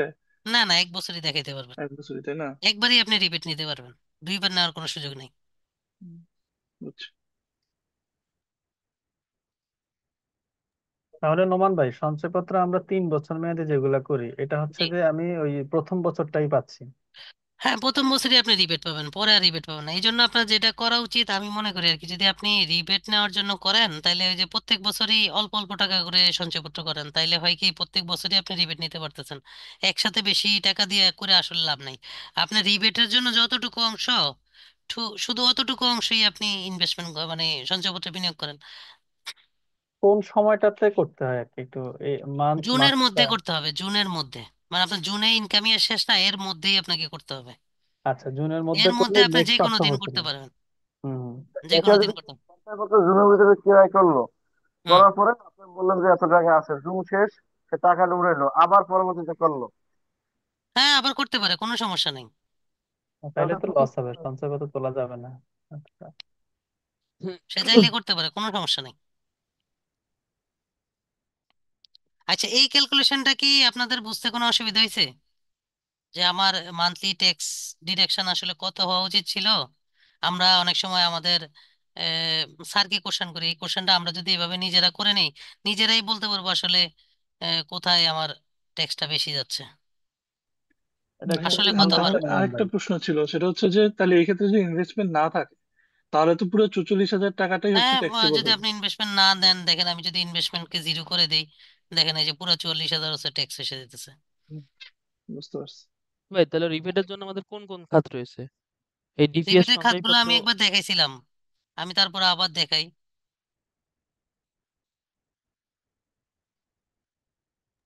এই যে আর একটু ই করেন, এই ভাই, এই যে এক্সেল যে এখানে আমার যদি কোনো ইনকাম সোর্স না থাকে, তাহলে আমার ওই যে পুরো 44,000 টাকাই দেওয়া লাগবে। এখন হচ্ছে আমার যদি ই থাকে, কোনো কি বলে এফডিআই, জিপিএস বা এরকম মানে ইনভেস্টমেন্ট থাকে, সেই ইনভেস্টমেন্ট আমার কত পর্যন্ত হায়ার আমার করবে এই টাকার ভিতরে?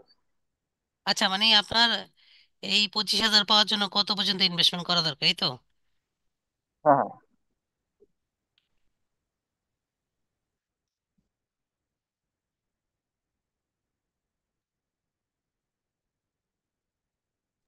নোমান ভাই, ওই যে আপনি যে ক্যালকুলেশনে দেখাইছেন, কেউ জি। এখানে ট্যাক্স কি জিরো করতে পারবে, এরকম কোনো সুযোগ আছে? 1,69,000 পর্যন্ত আপনি ইনভেস্টমেন্ট করলে আপনি 25,000-এর রিবেটটা পেয়ে যাবেন। না, এখানে হচ্ছে আপনার 25,000 টাকা, এখানে আমার হচ্ছে মান্থলি যেটা দিচ্ছেন, ওখানে জি। 1,20,000 আসছে, এবং হচ্ছে আমি চাচ্ছি যে হ্যাঁ আমার ট্যাক্স জিরো হবে, এরকম কোনো সুযোগ আছে? না, আসলে যাদের স্যালারি বেশি তাদের পক্ষে ট্যাক্স জিরো করার কোনো সুযোগ নাই। ওই যে 3%, না 3% পর্যন্ত তো। হুম। ট্যাক্স জিরো করার কোনো সুযোগ নাই। ট্যাক্স জিরো করার একমাত্র সুযোগ আছে যদি আপনি ইনকাম না দেখেন।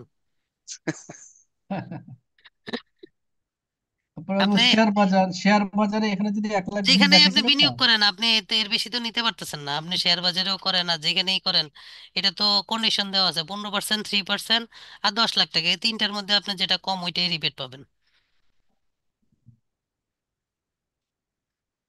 ভাই এই যে এই এখানে এই যে 3% ট্যাক্সেবল ইনকাম, মানে আমার হুম। হচ্ছে 1,20,000 যদি আসে, সেখানে 25,000 টাকা আসতে মানে আমি ই করতে পারবো।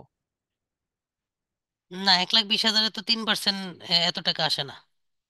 ও মানে এই 25,000 টাকা পাওয়ার জন্য আপনাকে 69,000 টাকা বিনিয়োগ করতে হবে। 1,69,333 টাকা। মানে আমার 2 লক্ষ টাকা ইনভেস্ট করলো এটা, আর 1,70,000 এটা করলো এটা, করলেও এটাই আসবে। বা 5 লাখ করলো আমার ওইটাই আসবে। হ্যাঁ, 5 লাখ করলেও এটাই আসবে। এই যে দেখেন, তার এত মানে টাকা বিনিয়োগ করলে আপনি এটাই পাবেন, এর এর বেশি পর বিনিয়োগ করলে এটাই পাবেন। এই যে স্যালারি যার অ্যামাউন্ট আছে, এই স্যালারি যে পাবে, তার মিনিমাম 1,69,000 টাকা ই করতে পারবে, এবং সর্বনিম্ন তার 1,600 করে দিতেই হবে, তাই তো? হ্যাঁ, সর্বনিম্ন 1,600 করে দিতেই হবে। এই 1,600-র নিচে আর কোনো কাজ ফাজ করার কোনো উপায় নেই। আর কোনো সুযোগ নেই। এনামুল ভাই মনে হয় শুনতে চাইতেছে যে জিরোতে করা যায় কিনা, আরো কাটছাট করা যায় কিনা, ওরা আর কোনো একটু ফাঁকি ভাইঙ্গা দাও। কোনো ফাঁকি দেওয়ার কোনো ওয়ে আছে কিনা, তাই না না? এনামুল ভাইয়া, তুমি স্যালারি গুলো ব্যাংকে না নিয়ে আসলে ক্যাশে নাও। ফাঁকির বিষয় না। ধরেন হচ্ছে আপনার হচ্ছে এখানে অন্য কোনো ইনভেস্ট করলে যেন হচ্ছে আপনার অন্য কোনো খাতা আছে কিনা, না না, আর তাহলে কোনো ট্যাক্সটা আরো। আর কোনো খাত নাই যে যেখানে আপনি বিনিয়োগ করে আপনি এটাকে কমাইতে পারবেন, আর কোনো আপনার খাত নেই। শেয়ার শেয়ার খাতে শেয়ারও তো ওই যে ইনভেস্টমেন্টের আন্ডারেই যাচ্ছে, আপনি শেয়ারও শুধু ইনভেস্টমেন্ট করলে এত টাকা পর্যন্ত ইনভেস্টমেন্ট করলে এই রিবেটটাই পাবেন। কথা হচ্ছে একটা ছাত্র তো আপনার যেখানে যত ইনভেস্টমেন্ট করেন না কেন, 5 লাখ 10 লাখ 20 লাখ, আপনার ওই যে 3% এক ওই যে লাখ পঁচিশ উনসত্তর হাজার সর্বোচ্চ, পাঁচশো টাকা তাই তো? আপনার জি জি, বাদ দিয়ে বাকি টাকাটা আপনার দিতেই হবে, সোজা কথা। হ্যাঁ, আপনি যদি 5 লাখ টাকা ইনভেস্ট আপনি করেন যদি এই 1 কোটি টাকা 25,400 ইনভেস্ট টাকা, করেন, 1 কোটি ইনভেস্ট করলে এই টাকা এই রিবেট আর হয়ে যাবে। সেক্ষেত্রে তো 1,69,000-এর মধ্যে হচ্ছে আপনি আপনার হচ্ছে ডিপোজিট, যে কোনো ডিপোজিট থাকলে 1,20,000 পর্যন্ত নিতে ডিপিএস এ পারবেন। নিলেন 1,20,000, আর 50,000 টাকা দরকার হলে একটা এফডি এর একটা সঞ্চয়পত্র করে ফেললেন, যদি পঞ্চাশ হাজার আচ্ছা টাকা আচ্ছা। সঞ্চয়পত্র থাকে। হুম, হুম, হুম। সে 50,000 নিলেন সঞ্চয়পত্রে, আর 1,20,000 টাকা নিলেন ডিপিএস এ। ওই যে 1,20,000 টাকা এটা কি প্রতি বছরই ইনকামের মধ্যে থাকতে হবে, তাই তো? ওই যে জিপিএস না, থাকতে হবে এমন না, সেটা হচ্ছে আপনার যদি যদি রিবেট নিতে চান তাহলে তো থাকতেই হবে। আপনি ডিপিএস না রেখে যদি 1,69,000 টাকা শেয়ার মার্কেটে বিনিয়োগ করেন তাহলে ওইটা দিয়ে আপনি রিবেট নিতে পারবেন, ওই ডিপিএস এর দরকার নেই। Very good. ঠিক আছে না ভাই? হ্যাঁ, ঠিক আছে।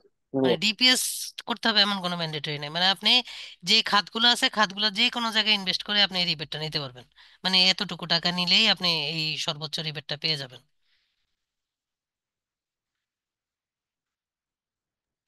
ভাইয়া তাহলে আরেকটা প্রশ্ন আছে, ওই যে বলছিলেন যে যদি আমরা লোন নিই, লোনের সুদটা হচ্ছে রিবেট নেওয়া যায়, না না, তাহলে তো রিবেট ওইটা। না, রিবেট না, অ্যালাউবল ডিডাকশনের আন্ডারে নিতে পারবেন। এটা আচ্ছা হইছে যদি প্রপার্টির আন্ডারে আপনি লোন নেন, প্রপার্টির জন্য লোন নেন, ওইটার যে ইনকাম থাকে ইনকামের সাথে আপনি সমন্বয় করতে পারবেন।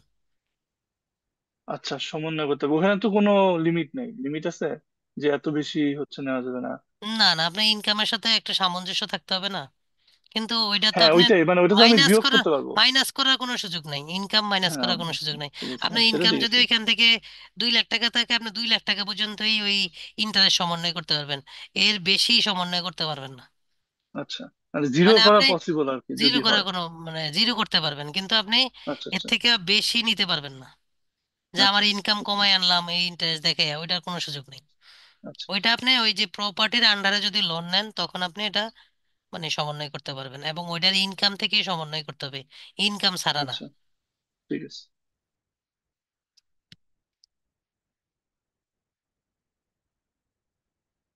যদি আর কোনো কোশ্চেন কি আছে? এক্সেলটা আবার একটু উপর থেকে একবার একটু রিভিউ করে দেন সবাইকে, তাহলে আবার একটু আচ্ছা, তাহলে আমরা বুঝতে হবে। ধরি আমরা একটু বেশি স্যালারির কাউকে ধরি, ধরেন 2 লাখ টাকা যে পায়, হ্যাঁ, যে 2 লাখ টাকা পায় তার জন্য সে বোনাস পায় ধরেন 70,000 টাকা। ঠিক আছে, তারটা কিভাবে হবে দেখেন, তার হয়েছে যে এই যে 25,40,000 টাকা তার ইনকাম, তার এজেন্টের ইনকাম, সে এটার 1/3 কত আসে, 8,46,000, আর 4,50,000, এটার মধ্যে যেটা লো দেখেন, লোটা কিন্তু নিয়ে নিছে, কারণ আমি মিনিমাম ফর্মুলা দিয়ে রাখছি না, কারণ তার ট্যাক্সেবল ইনকাম হলো 20,90,000 টাকা।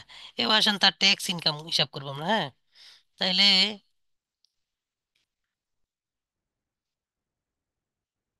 দেখেন 1 লাখ এখানে গেল 8.5 লাখ, এরপরে হইলো 5 লাখের উপরে,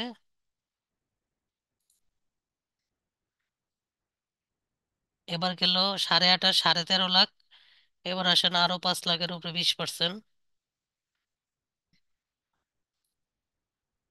কত গেল, 18.5 লাখ গেল, তাই না? আর রেস্ট অফ অ্যামাউন্ট কত আছে, ধরেন যদি এই টাকা থেকে আমি 18.5 লাখ টাকা বাদ দেই, 2 3, 18.5 লাখ বাদ দিলে বাকি থেকে 2,40,000, এটা হচ্ছে 25%। দেখেন তার আসছে 2,80,000 টাকা। এখন তার যে এই যে ট্যাক্সেবল ইনকাম আছে 3% আসে 62,700 টাকা। এখন তাকে এই রিবেটটা নিতে হলে 4,80,000 টাকা, 4,18,000 টাকা ইনভেস্টমেন্ট করতে হবে। আর যদি সে এত টাকা ইনভেস্টমেন্ট করে তাহলে তো সে রিবেট পাবে এত টাকা, বাকি যে ট্যাক্সেবল ট্যাক্স পেয়েবল আছে কত, তার ট্যাক্স আসছে 2,80,000, আর 2,80,000-র উপরে আমি রিবেট বাদ দেওয়ার পর যে টাকাটা আসছে 2,54,600 টাকা। এটাকে আমি যদি 12 দিয়ে ভাগ দিই, তার মাসিক ট্যাক্স আসবে কত, 21,217 টাকা। আর যদি সে 4,18,000 টাকা ইনভেস্টমেন্ট করে, তাহলে তার কমে যাবে, সে পুরো রিবেটটা পারলেও। অনেক টাকা চলে যাচ্ছে। হুম।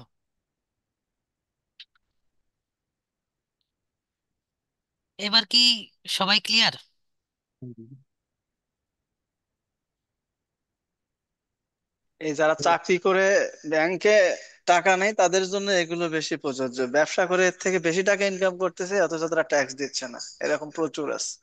হ্যাঁ, ট্যাক্স তো আসলে ধরেন যারা ক্যাশে লেনদেন করে, আমাদের মুদি দোকানদাররা আছে, অনেক টাকা ইনকাম করে, কিন্তু তারা আসলে তাদেরটা তো মানে দেখা যাচ্ছে না, কারণ তারা তো ক্যাশ লেনদেন করতেছে, আপনি কোনোভাবে আইডেন্টিফাই করতে পারতেছেন না। তবে তাদের জন্য টার্ন ওভার ট্যাক্স আছে, কারণ টার্ন ওভার ট্যাক্সও আসলে আপনি আইডেন্টিফাই করতে পারতেছেন না তার। তো সেক্ষেত্রে যাই হয় কি, তাদের সাথে নিগোসিয়েবলে যে যা টাকা আদায় করতে পারে।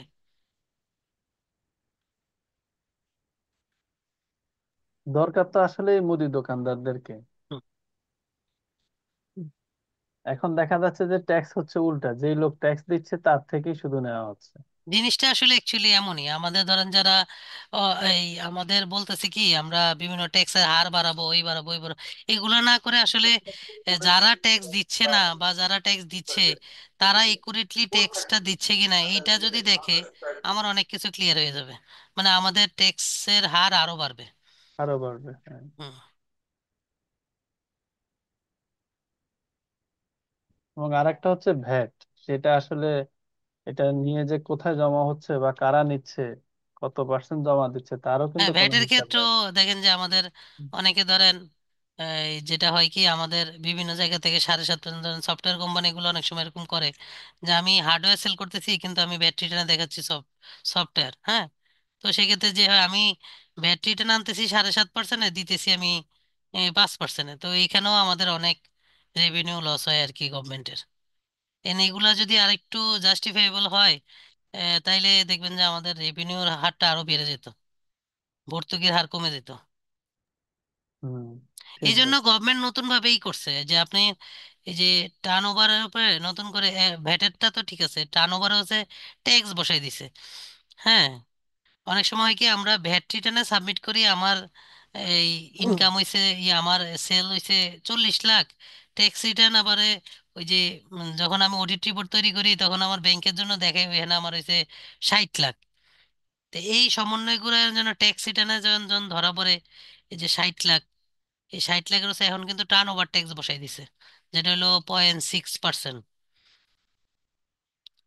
এখন কিন্তু এই যে মিনিমাম ট্যাক্সের আন্ডারে কোম্পানিগুলো এসে গেছে, আগে কিন্তু কোম্পানি প্রফিট করলে শুধুমাত্র ট্যাক্স দিত, এখন কিন্তু এমন নাই, এখন হচ্ছে টার্ন ওভার থাকলেই তার মিনিমাম ট্যাক্স দিতে হবে, যে টার্ন ওভার ট্যাক্স এবং প্রফিট ট্যাক্স এটার মধ্যে যেটা হাই ওই ট্যাক্সটা আপনাকে দিতেই হবে, কোনো ভাবে ফাঁকি দেওয়ার কোনো সুযোগ নেই।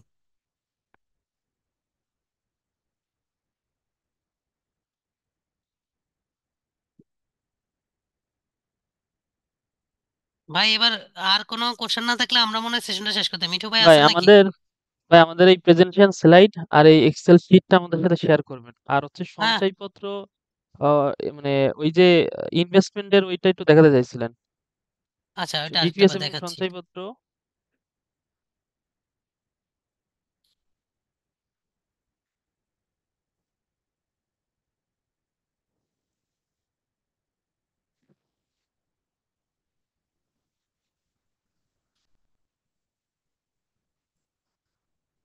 এই যে দেখেন কোথায় কোথায় বিনিয়োগ করলে আপনি কত পার্সেন্ট পর্যন্ত পাবেন।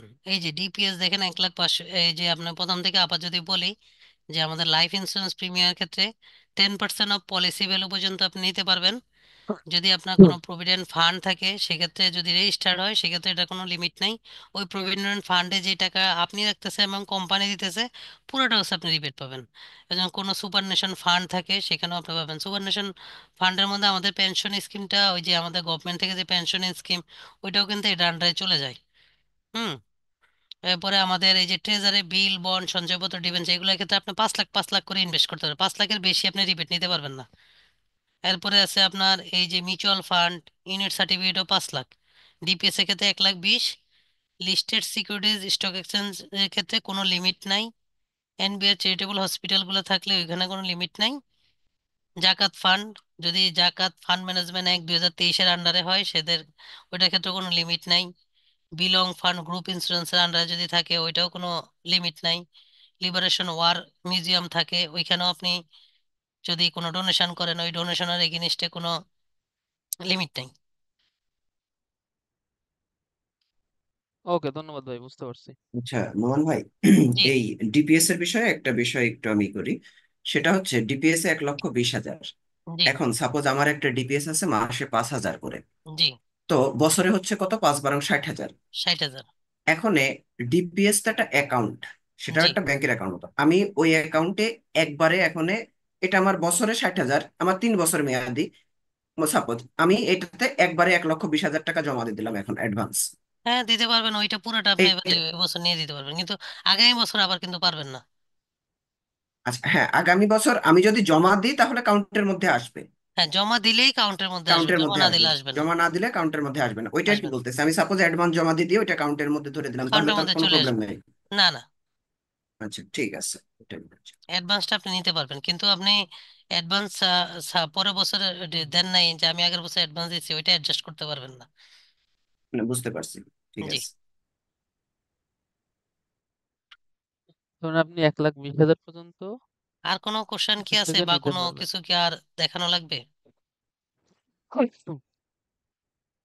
আসলে আমি জানি না আপনারা কতটুকু ক্লিয়ার হয়েছেন, আমি চেষ্টা করছি একটু ডিটেলসলি আপনাদেরকে ব্যাখ্যা করার জন্য পেনাল্টি গুলো সহ, যাতে আপনারা খুবই খুবই ভালো হয়েছে এবং আমি মনে করি অত্যন্ত চমৎকার খুবই আপনার সুন্দর হয়েছে, কিন্তু আমাদের জিরো বানাইতে পারেন না, এটা হচ্ছে আমাদের মাথা ব্যথার কারণ। হ্যাঁ এই জন্যই তো এই যে আপনাদের মাথা ব্যথা কমানোর জন্যই তো ইনভেস্টমেন্টের স্লাইডটা, এই যে মাথা ব্যথা দেখছেন, মাথা ব্যথা কমাবেন ইনভেস্টমেন্ট করে, এই আর কি। তাহলে যদি আমি স্পেশালি থ্যাংক ইউ জানাই আমার মাইশা হাসান, যদিও সে আছে কিনা আমি জানি না, সে প্রেজেন্টেশনটা তৈরি করছে, আমি তাকে সহায়তা করছি, কন্টেন্ট গুলো আমার ছিল কি কি কিভাবে হবে, আর প্রেজেন্টেশনটা ফুললি সে তৈরি করছে।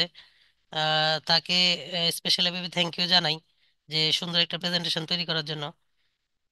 জি আম, আর কারো কোনো কোয়েশ্চেন না থাকলে আমরা আজকের সেশনটি এখানেই শেষ করতে যাচ্ছি। আমি প্রথমত ধন্যবাদ জানাবো মাইশা হাসান আপুকে, যিনি আজকের প্রেজেন্টেশনের স্লাইড গুলো অসাধারণভাবে তৈরি করেছেন, এবং অবশ্যই নোমান ভাইকে ধন্যবাদ জানাই, যিনি আজকের সেশনটি খুবই দক্ষতার সাথে উপস্থাপন করেছেন, এবং আপনার পরিষ্কার এবং গোছানো উপস্থাপনা আমাদের সকলের জন্য খুবই উপকারী এবং শিক্ষণীয় ছিল।